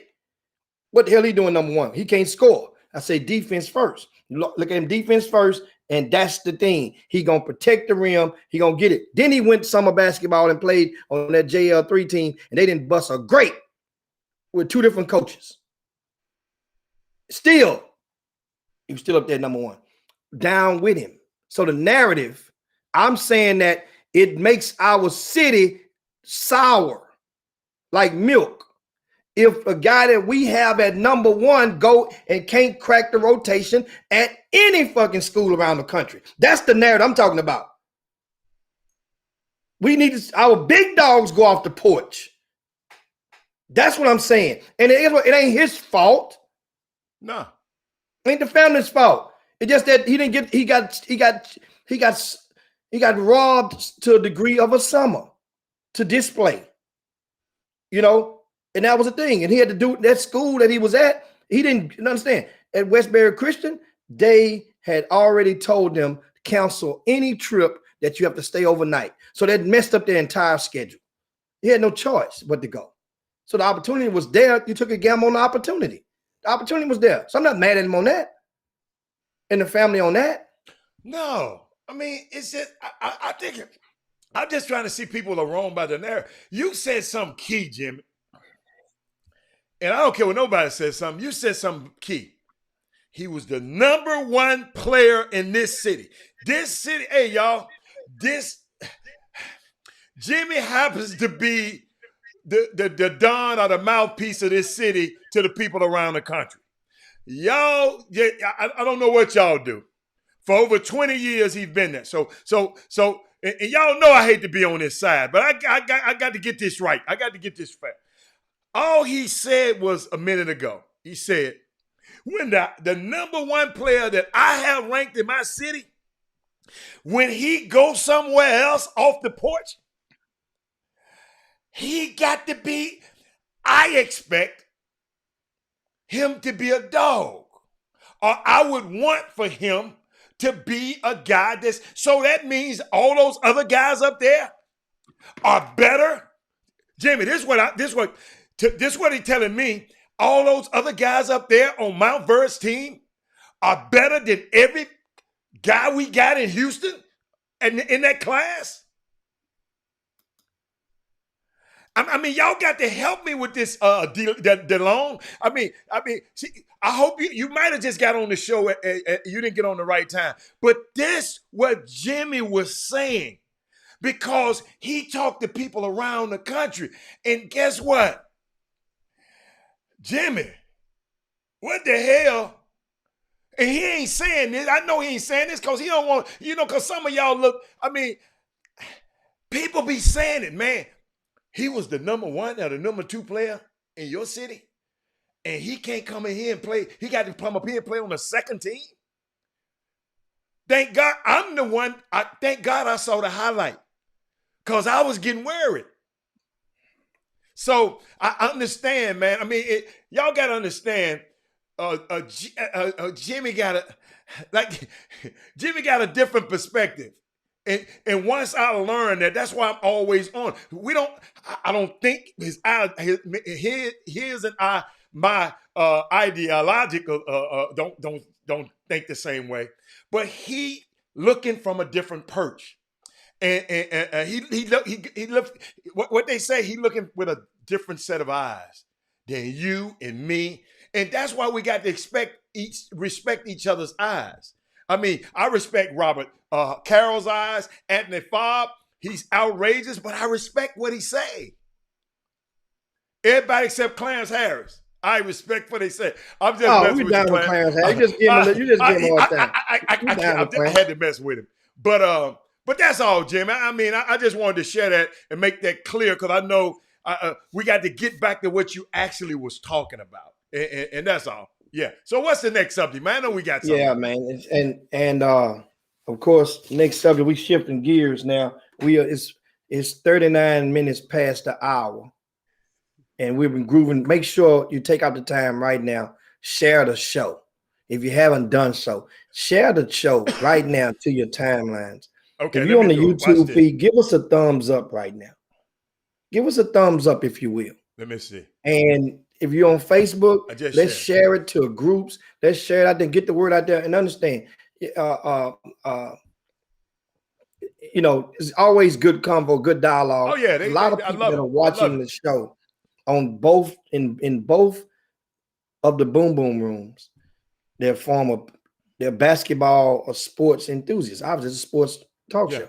So a lot of people played the game at the highest level that are watching the show. Mm-hmm. Just because you don't see certain people communicating or commenting, that don't mean they're not there watching. There are dozens of people that are sitting right there watching right now, and they don't want you to know that they're watching. And that's how it goes. And we understand. I think piece that that everybody college coaches alike. I know college coaches are, man, dozens of college coaches are right now on the feed laughing right now because they're saying that he know that. Yes, I do know that you guys are watching. But at the same, and I do know why some of you don't want other people to know that you're watching. Right. Because it's easy to get caught up into a conversation, and then you mess around, you just said something, and somebody just screenshotted it, and then used against you if you're a college coach, or they try to say, Right. and so this is why a lot of the college coaches don't. They just sit there and they watch. Hey, Jimmy, one just popped and up. they going around their office. Jimmy, what you see, Adam? While you talking, Jazz Howard just popped up and started laughing. At first, we didn't see it. That's the Kansas coach. Kansas is in I'm the just telling you building. guys. I don't think you got many people might not understand. I know that they're watching. I'm talking about. I ain't say one coach. I say dozens. Yeah. But like this. If you mention a kid name and the stats on the chop shop, he might get more exposure than he did on any one of these damn little trying to little tell games you. he playing in. They watching this stuff. Trying you know to why tell they're in you. their office. This is the prime time of their day. They get ready to go to practice in a little while. Yeah. Yeah. And this helps them laugh. People need a little laughter and some stuff in their life. It helps everybody get through that morning, just like it's helping you guys. That's what we're doing. And you know what? We do it consistently. That's why you're back. And Jimmy, that's why we all have fun together. Jimmy, we all engage. It's consistent. Sometimes when y'all just see me laugh, it's some college coach, some people calling me talking about, I'm here. You can't even see me and I'm here. I don't know how they do it, but they do. I don't know how they do it, but they do it. But they know exactly what we're talking about right now. Especially one kid we just mentioned a minute ago, last name Tyler Smith. I've been getting plenty. They listening. Okay, that's all I'm gonna tell you. Hey, and so now, of course, speaking of college ball, we'll go talk a little college sports. Yeah, let's talk. And go right into some NBA talk as we get before we land the plane. As expected, the AP basketball poll is out, and just as expected, University of Houston jumps back into the top 5. Texas lost, and they only dropped 2 slots because remember they lost by one possession, and the head coach Shaka was out. So that was KT coaching the team, and Kenny Turner. Shout out to him. That was an audition, as I said on Thursday. So a lot of people were even though you lost the game, there could be a win in retrospect for the movement or the culture. So, and once again, Texas Tech drops out of the top 10. They drops 3 slots. That Big 12 is a monster. But then the Big 12 SEC battle was this past weekend, and the SEC won it, I think. So as good as think about it. Think about this. Who won the battle? Y'all help me with this. Wait a minute. Yeah, help me with the battle, Jimmy. Come on. Tell me this. Let's count. Let's do roll call. How many Big 12 teams are in the top 25 right now? You count them. You already over there. Baylor. Okay. Texas. Okay. Oklahoma. Oh, yes. Texas Tech. West Virginia. And Kansas. That's 6. That's half of the conference is in the top 25. How many SEC teams are in the top 25? Let's start up the list. The top ranked SEC I got team. Alabama. Tennessee. Keep going. Missouri. 3. Florida. And 4. Mm-hmm. So that means if a certain argument can be made where the Big 12 is better than the SEC because they have more teams right now ranked in the top 25, 6 versus 4. But then when the conferences played each other this past weekend, didn't the SEC win that? Am I wrong? I'm not sure what the totals was. Wait. One of you guys in the Boom Boom Room, give me the totals You talking about the classic? I mean, them going against each other? Yes. All of this What was happened on the the count? weekend, right? Yeah. Give me the Okay, count. Baylor Because won. Okay. okay, I don't know about did Texas win? Texas didn't play. The game got canceled Okay, they got because of canceled. COVID. Okay. Keep going. Oklahoma won. Did Oklahoma win? I'm not Yes. sure. Yeah, they won. Yeah. Did Alabama beat? Who did Alabama play? Or that game didn't play?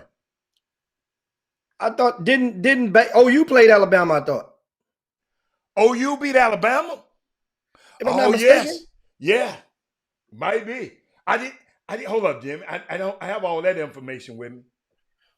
Okay, there you go. Forbes says 5-4, and Thaddeus Moody thinks 5-4. I knew they won. I couldn't remember what the total was. I didn't want to say it, Wait a minute, 5-4. Who? Oh, SEC beat us? I mean, that's what I just said. So that's what I'm saying. So that means if you're looking and making a case for it, you can say, well, hell, the Big 12, we got 6 teams ranking in the top 25.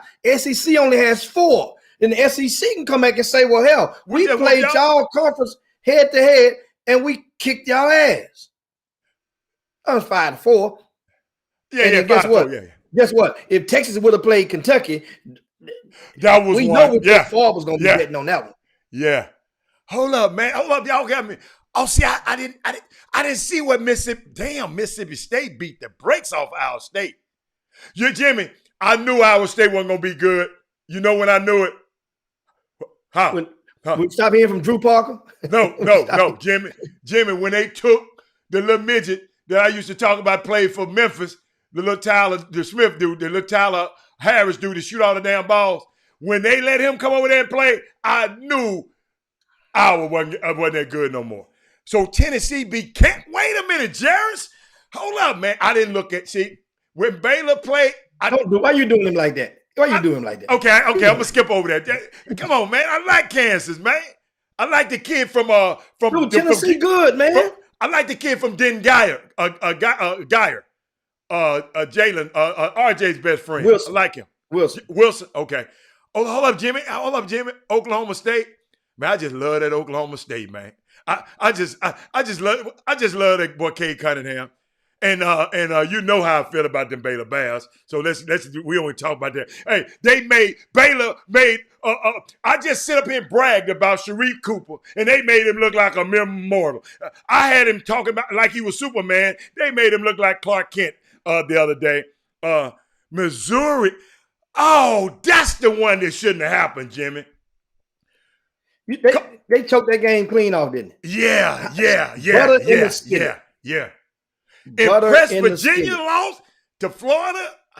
Florida ain't even got their best player, Jimmy.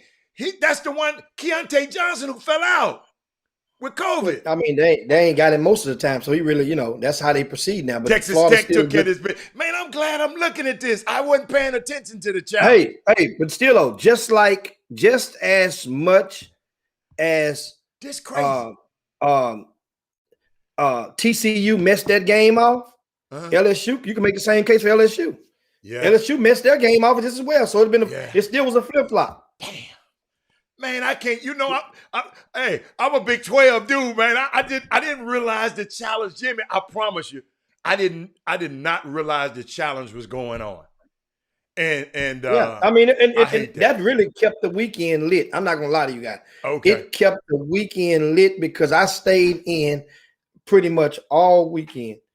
Right. And taking care of Sandra. Ducked out here and ducked out there. I didn't go to not one basketball game all weekend. Doug Jones took it. He took one for the team. He went and saw 4 games in 2 days. I heard about it. He kept 4 games in 2 days. He goes to TSU and Alabama State. He goes to a high school game. Manville beat up on LaPorte. Then he also went to I got it on the chart, but he went to 4 games.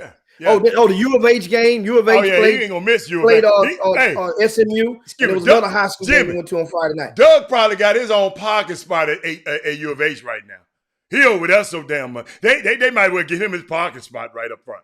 But, so speaking of U of H, They're number 5 in the country right now, back at number 5. Yeah.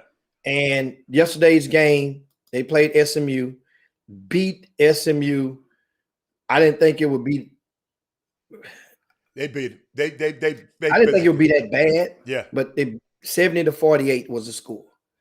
And in that game, the big fella for U of H, Justin Gorman. Oh my goodness. He had 17 rebounds. And the last time he played SMU, he had about 16, something like that, rebounds. Yeah. You know, so I mean, this dude, what is he ranked in the country for his rebounding right now? Anybody in the boom just room? Do that on SMU though. No. He has to be. He's averaging 10 rebounds a game for damn sure. He's averaging 10. And I'll put it like this, Howard. His last 5 games, he's had 17, 15, 10, 11, 10. That's his rebounding totals in the last 5 games. So guess what? This dude, he's 16th. He's 16th. 16th in the country? Yeah. So what how many he averaged? 10.2. Who's 15? Who 15? What do you have? Kofi Cockburn. Cockburn at Illinois. Same thing, 10.2. So he tied for how many people tied at 10.2? Just 2 of them. Because we got a 10.3. That's the kid at Derek Culver, the big dude at West Virginia, who hit 21 points in the first half and didn't score in the second half. That's a loss. You get a mixtape of that first half. Then that's how they go nowadays. Oh yeah, but yeah, you got from McNeese. Got from McNeese. Really? 10.9. Who? Keyshawn Fitzgerald. I don't remember him. Dude from Utah Valley, Jimmy, lead the whole nation. 14.9. His name kind of funny. I'm not finna mess that name up. So in this game, had I put something on that is Moody said, who else? Kofi Cockburn, man. Cockburn from Illinois. He gonna rock. He gonna rock with his Illinois guys, ain't it? Now, I wrote for the game. Of course, that game gave an opportunity for Kendrick Davis to go against Quentin Grimes. Yeah, you quit doing that too, man. Quit tweeting that mess out before the game. No, because let me tell you why I did it before the game. And I tweeted out basically, everybody speak, inviting everybody to speak their piece before the game. Because what happens in the past, whichever one scores the most, or whichever one win, then the other one, somebody that maybe a grassroots coach or support of one of those kids from back when they were in high school will take out the time to throw out a subliminal tweet like "told you so." And so my thing is, let's stop saying "told." Let's remind people. Say it now before the game. Then know what that does? When the game is over, you will see crickets because people know now. So in this game yesterday, though, it was a rare thing because neither one of them had fingerprints on the outcome. As far as I'm not gonna say it like that. Neither one of them lived up to the billing of the hype. Kendrick Davis, he didn't shoot it well. He was 3 for 12 from the field. He stayed in foul trouble. When I saw Teddy Valentine on the referee crew, I knew right then that this was gonna be this was gonna be something stanky was gonna come out of this game. And sure enough, Quentin Grimes and Kendrick Davis were both in foul trouble. Why he like that, Jim? Why? See, we got a referee in Houston like that for high school. When you see him, it's like, oh hell, we know somebody gonna get a tick, or he gonna try to. It's gonna happen before the game even starts. When I saw Teddy Valentine, I knew. I said, oh, in this type of game, it wasn't gonna be good. Wow. It wasn't gonna be good. Wow. And but Kendrick Davis had 11 points, 4 assists, only 1 turnover in 34 minutes, compared to Quentin Grimes, who played 28 minutes. He did not shoot it well. He only took 8 attempts. He hit 2 of them, finished with 6 points, but he had 6 rebounds and 1 turnover as well. So Sasser the high point of the day I like that kid. in regard, and also Gorham with those 17 boards, 9 points to go with it. You know, bottom line, the U of H team, which everybody knew coming in, was a better team. Yeah. And they showed it. And what yesterday showed is that when your leading scorer, and I think Grimes is their leading scorer, if I'm not mistaken, has a subpar game offensively, and you still can win by 20 plus. Yeah. That lets you know that everybody hey, is, the chemistry is there. Hey, what one of them guys be tweeting, and I love it. I love his tweets, but it might playing against U of H is like a long weekend with your in-laws, Jimmy. playing against with your evil in-laws. U of H, man. I mean, Jimmy, they go at everything. Jimmy, them talking about lobbing over the top of them. Them dudes go at the lob. I mean, it's a unique team, man. I knew they was good. I know they was well coached, but I didn't. Let me tell you something. They seem like they finding something, and I guess it's the way the coach is coaching them. It's just crazy to me, man, right now, the way those guys are responding to their coaching. It's unbelievable to me. Which part?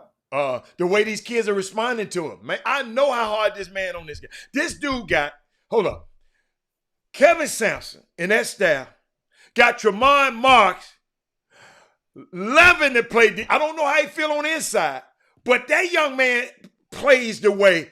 This how he seemed like he played to me. If I got inside his mind, I haven't talked to him. Man, in order for me to be on this floor, I got to use this length. I got to defend. That's how he playing. I'm saying, this not the same Tremont. You remember Jimmy? He was a score, 40 points. He was a 40-point man. He go to U of H. You better stop everybody who we put you on. Man, that's a heck of a transition to make, parents, and that's a great example to tell your kids about. Great example.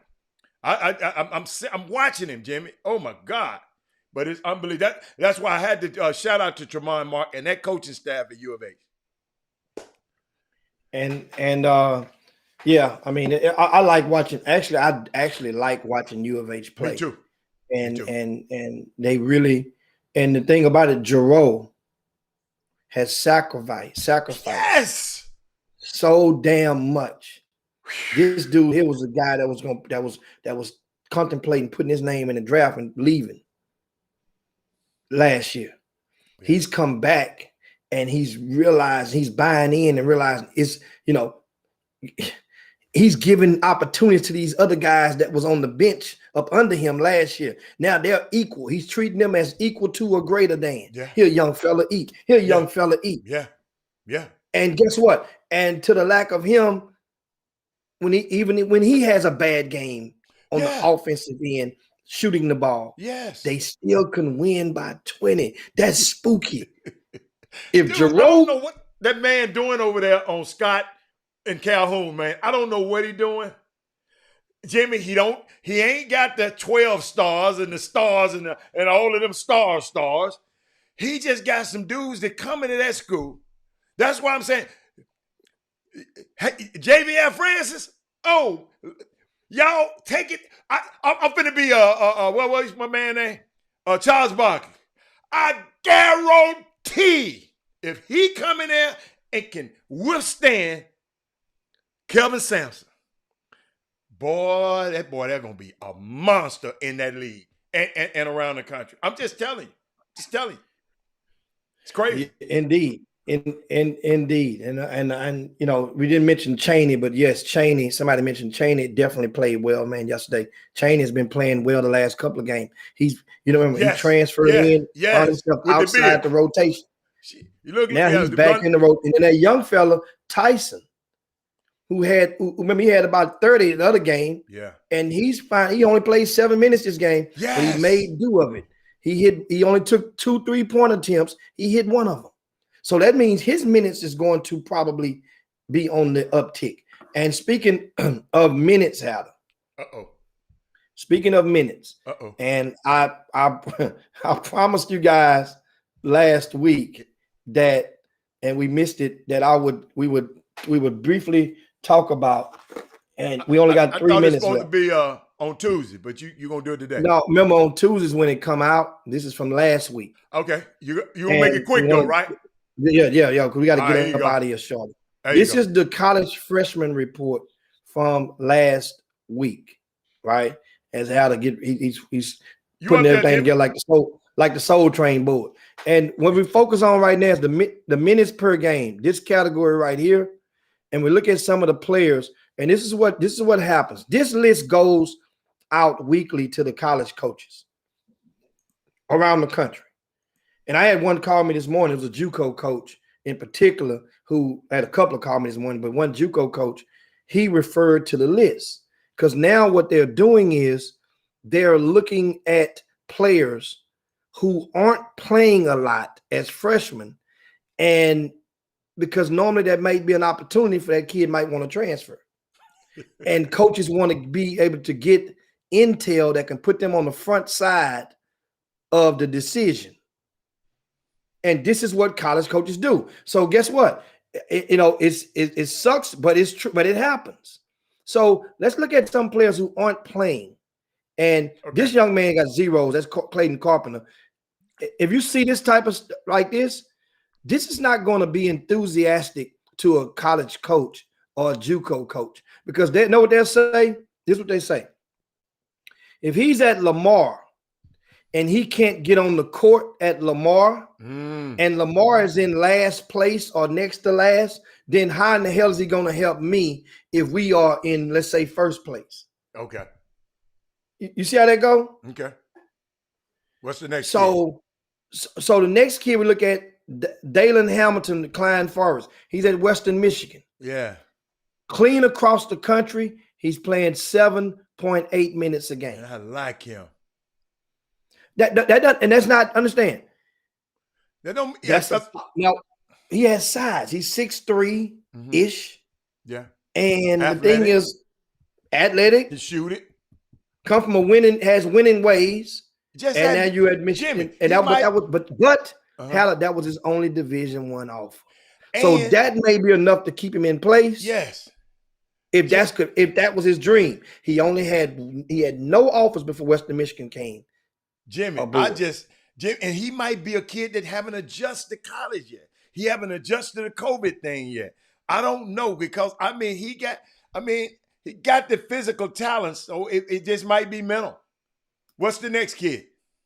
The next kid we look at, we'll skip over the Air Force because that's a commitment. Most of the Air Force kids, those are in the prep school. Okay, all right. And most of them, and they're going to fulfill that commitment and keep on going through. Most of them. Deuce Guidry at Texas State, 4 minutes per game, but he was a preferred walk-on. Walk-on, yeah. It's not. So once again, Texas State is winning right now. Shout out to TJ and for moving the needle right now. Gas people paying attention to him. Next up, we go to DJ Nussbaum at VMI. All right. From Episcopal High School. You remember him, Hatter? He's played 5.1 minutes per game. Is he white? So what happens is, was he a white kid? Yes, the white kid about 6'7". Yeah. And that's about what I expected from him going to VMI. Okay. But that's Virginia Military Institute.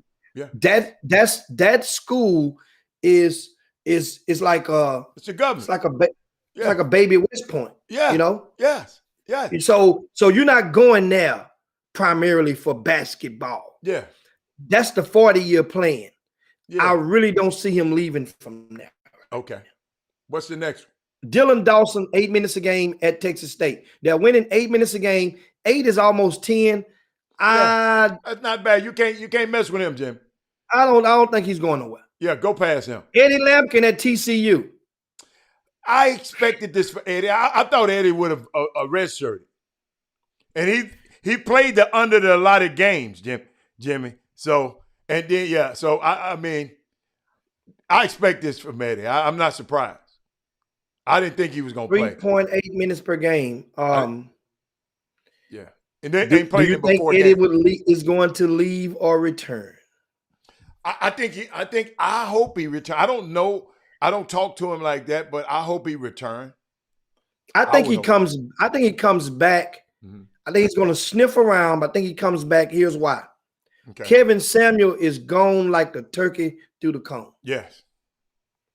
Kevin Samuel's gone. So that's a 30-minute slot that's open for other people to come and grab. Now, I don't know who else they got waiting in the wings, but Okay. Eddie Lampkin, if he can't get none of that 30, at least get 18 minutes of that 30. As a then guess what? Then you probably have to leave after that. Who else we got? Evan Palmquist at McNeese, 6.6 minutes. I don't remember him. Yeah, I remember at Concordia, and it was kind of crazy because he got the offer late, and people was like, "Man, we told you he was Division I. We told you," and they get there and it's like, now, Jimmy, he just Division I, just on the bench right now. But what's the next one? and the next one, but he's a red shirt freshman. How this is his second year there. What? Red shirt freshman. And get what? He get an extra year. Jahari Long at Seton Hall. 6.7 minutes a game. And Seton Hall with Jahari, I haven't watched him. I really thought that I was under the impression that Jahari would play much more than that. Not to say the opportunity wasn't there, because he got the opportunities and here and there. I really think he playing behind the little point guard Bryce that came from the grad transfer from Harvard. Pretty. He can go get it. But he's getting a lot of DNPs. But they got 11 games that they saying he played in. Yeah, he got 11 he played in. Yeah, you're right. Yeah. In conference play, I watched the game from the game the other day, but it's like now the thing with Jahari is that everybody comes back, and if I'm not mistaken, Seton Hall has only 3 seniors, 3 maybe 4 seniors on the whole roster. So know what I did? I go and I look. I said, out of them 4 seniors, it's 4. 3 of those 4 are over 6'5". Only one is a guard. He's about 6 foot, and that one guard only averages about 12 minutes a game. So I haven't watched them one game. I haven't watched one game. No, but are you following me? What I'm saying? Yeah. If everybody can come back, so it's only 4 seniors on the team, but out of those 4, 3 of them are front court guys. 1 is a guard. That one guard only averaging 12 minutes a game, and he's a senior. So what are you saying? So that means that the minutes. So you look at the minutes. You think he might? He might want to transfer? I think that he's going to probably stick it out one more year. Okay. Just to see, but at the same time, if it's the same, remember. That means it's only 12 minutes open. You got to earn the rest. I'm talking about this open that's available to pass down. I don't know what they have coming in. Who they signed? Did they sign another guard? That means it's a 12-minute slot that's open. The rest of that has to be fully earned. Remember, from that guard that's a senior, they probably not going to bring him back. They're going to push him out the door. That one guard. That's what I'm saying. You look at the minutes you can't, it's there, it's plain as day. Let's go. What's the next guy? I'm rooting for him. Yeah. Because I was thinking, like I say, you thought he was gonna play more. Well, we gotta realize sometimes when you go to college, they will break you down, or something like a computer. They would deprogram you and then reprogram you. So I thought he had enough. I was thought that Jahari Long would be like a baby Jalen Rose. He had them long arms, can defend, but then the shot was coming along, and sure enough, it's something. I haven't talked with the staff, but see, now the staff will tell you the truth. They're all to my people out there, the parents. They'll tell you the truth now. They bring you along because that's what you beg them to do. A lot of people, not talking about him in particular, talking about a lot of people, and that's why a lot of times. Let's go to the next one. Because we deep in the overtime right now. We deep. Jaja Sonny, 2.5 minutes a game at UTSA. Ooh, I know that wasn't part of the plan. Jalen Wright, 4.9 minutes at Ohio. That was his only offer, Hatter. That was his only offer. So if he leaves there, guess what? It's not going to be at the Division I school. It's going to a sub-Division I school. It depends on now, do you want to stay up there in the cold, or do you want to come probably go and play somewhere, go to JUCO and try to take another gamble? That's going to be up to him totally and his family. Go down, Jordan Turner at Baylor. 6 minutes a game. However, you're the number 2 team in the country. Yeah. It's a fun ride. Yeah. But at the same time, Baylor has a number of red shirts or guys on it. You can wait your turn, and everybody at Baylor is not coming back. It just depends on what Jordan Turner inside of him to fulfill his seek for happiness, his quest for happiness. Is that going to do it at Baylor? Because guess what? Once you won, guess what? Now you want to play. I got a question, Jimmy. What is he good at? What is he supposed to be good at? Because I never really just seen him play. When they recruited him and offered him, he was a long drink of water that could catch it and shoot it. And once he heated up, a streak shooter from the perimeter, and that was the thing. In length, a lot of times coaches recruit the length. He kind of had the body like Stretch, like Donovan Williams from out of Elkins. Yeah. So their body was similar like that. And he had played. He had a resume. He had played on a national schedule and grassroots as well as his high school team when he was up at, I think was it Sunrise or Lalamere, one of them. Yeah, when he came out. He didn't play that much. So that was the thing. But now, as we wind it down, you go down and look at Keon Edwards at DePaul. I think when they brought him in at the break, and the plan is for Keon Edwards. The expectation, he's playing with house money right now. Okay. They brought him in, play one game, get him well, and we'll see with him. He kind of has an asterisk. Okay. Kyrie McDaniel at SFA, he's a red shirt freshman, 4.2 minutes a game. He can't go to junior. Well, he's a red shirt freshman, so yes, he can. It's going to be interesting to see what happens with him after this season. Because if you've been there 2 years and they're not playing you yet, do you fight through? I don't know what minute slots that are there. Like, I haven't done the analysis of their minutes. We've got Mikael Robinson. How do you remember that name, don't you? Yeah, I remember that name. Look, he left Hightower, went to Shadow Creek, then he got ruled ineligible, went out of the state, went to Sunrise Christian. Remember this now. And ended up at North Texas. He committed to Denver at first. Ended up at North Texas, 5.5 minutes a game. Now, North Texas is winning now. 5.5 minutes a game. That wasn't part of the plan. Okay. That wasn't part of the plan. Going on down, Nathan Clover at Oral Roberts, 7 minutes a game. You know, and that's pretty much wraps it up in regards to a lot of the players of these are freshmen from the greater Houston area on Division I rosters. And this is how they're faring thus far. We looked at some of, and this is what, understand, everybody's not going to play. And I'm so proud of those guys that are at schools that are playing a lot of minutes. Yeah. Lot mean anything double digit as a freshman. That's a lot of minutes going into a program. You know, and I don't know if we've ever had as many freshmen. Well, in the past 10 years, I don't know if we've had as many that are playing versus, I know we highlighted the ones who are not playing. Right. And that's part of life. Guess what? You know why? Remember, I always say, man, why y'all talk about them kids? Well, guess what? They're in college now. Yeah, so they're not the kids basketball, anymore. Jimmy. That's not boys basketball no more. That's men's basketball.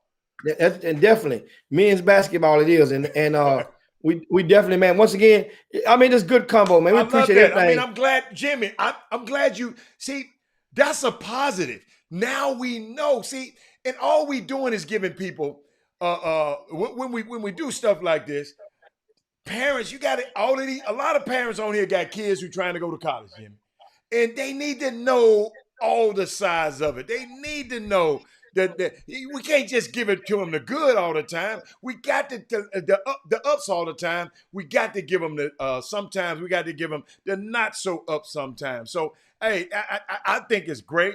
And if somebody just think that me and you wake up in the morning and crank this show up, how much it costs to produce this show just to talk about somebody's kid, then something is freaking wrong with them. Well, somebody said that? No. Who I'm said just that? saying, no. I'm just, sometimes everything ain't gonna go your way. Everything ain't gonna go your way. Sometimes we're not gonna talk about a topic that you want to talk about, but we're gonna get to it because I got some more stuff for us tomorrow. We got a lot of stuff that we didn't get to, but happy Jimmy, Jimmy, you got a Black History fact before we get off the phone. You got anything you want to talk about? I mean, You can wait till tomorrow. No, you wait till tomorrow. We can always go into some Black History stuff, but just save it till tomorrow, Coach Jimmy. We want to talk about some stuff that people normally don't talk about. We ain't gonna talk about Martin Luther King. We ain't gonna talk about the normals. We're gonna try to find some stuff this month to talk about that people don't usually talk about. But unless you're thinking something over there. But no, I mean, I got something to say for tomorrow that we do at the top of the show. Okay. And but one of the things I can just reel off the top of my head is that remember we last week we talked on Thursday about John Chaney and his passing away at 89 years old. Yes. And a lot of people may not have known that John Chaney, when he was a coach and won a championship at Chaney State, that his co-worker and the coach of the women's program at that time was Vivian Stringer. Yeah. Vivian Stringer was the women's coach at Chaney State when he was coaching at before he went over to Temple. Yeah. And and if you haven't, guys, this is a perfect time to realize if you haven't, just done an extra, dug your shovel a couple of into the ground and do some homework on John Thompson, John Chaney, Nolan Richardson, George Raveling. Those were the 4 pillars during that era. And we lost John Thompson and Chaney within a 5-month span. They're gone. And these guys, they fought.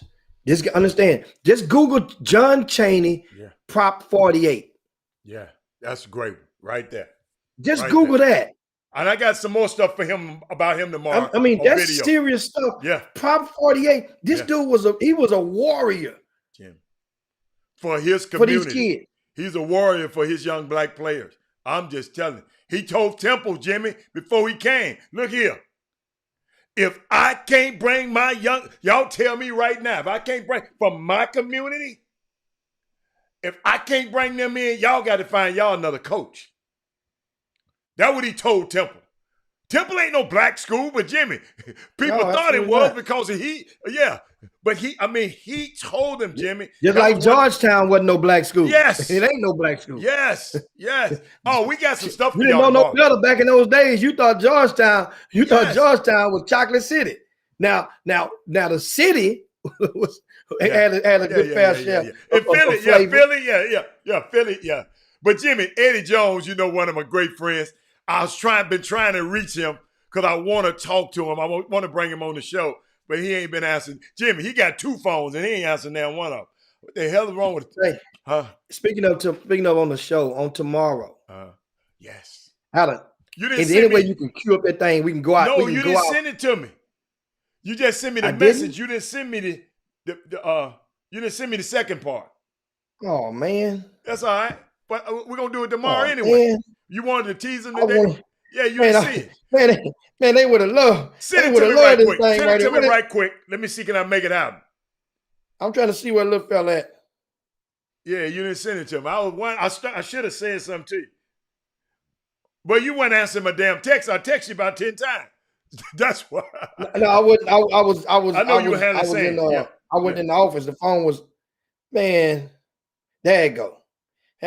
I want you guys hang right there. I got to get y'all to see this.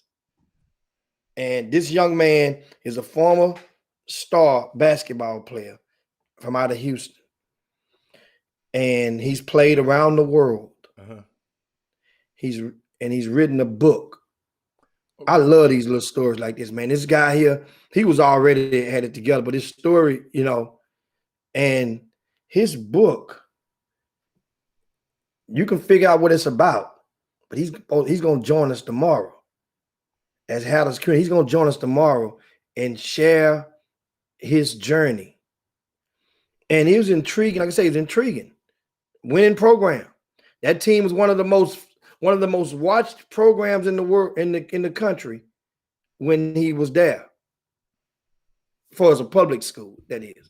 Watched mean intriguing because they had two other players that eventually made it to the NBA, albeit briefly, but made it to the NBA and alongside of him.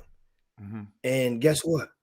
In the middle of a key game, he got into a fight with his two teammates. The two teammates. I'm ready, Jimmy. I'm ready. You ready? So as we get ready to go, here's what we go, guys. We're gonna let you know. This is how we're gonna end this. We're gonna slide down Dino's back and yabba dabba do this thing for the day. Want to thank you guys so much. Share the show on your way out. Watch this brief short clip teaser for tomorrow's show and support this young man, his efforts from H-Town. I'm so proud. This is the part that makes me proud. When I say I don't get, I love it when they come back and reach out and contact me, Mr. Hicks. You ain't have me rank high enough, but man, appreciate everything you're doing, man. This is what I'm doing right now. That's the part I love. That's the wind beneath my wings in doing this stuff and seeing these young people that, you know, come back and give me a little bit of the blues, but then let me know, hey man, this is what I'm doing. Appreciate it, man. Now you're grown. Now, without further ado, here's a young man. His name is Anthony O'Dunsey. He finished from Travis High School in the year 2011. When he was a senior, the Harrison twins were his teammates, sophomores at that time. They just transferred from straight Jesuit. And check this teaser out. We'll see you guys on tomorrow, but watch this out. It only take about 40 seconds. Okay. Chop shot. Let me get it in there. Wow. I like that. I can't wait. He said he's going to expose the truth. That's my type of conversation. The wake-up call. We're going to get, hey, your ass better not sleep tomorrow. We're going to wake you up. Anyway, guys, for Robert Heller, this is Jim Hicks. I can't wait till tomorrow. It's going down. And we'll see you guys on 22 Hours on Chop Shop, man. Peace. We up out here. Jim Hicks. Rob Hatter. You are now tuned in to the Chop Shop. I'm Retro. Let's get it. We in the Chop Shop. We live in the Chop Shop. We talking sports talk. We live in the Chop Shop. We in the Chop Shop. I'm talking sports talk. So turn your dials up. It's live in the Chop Shop. We in the Chop Shop. We live in the Chop Shop. We talking sports talk. We live in the Chop Shop.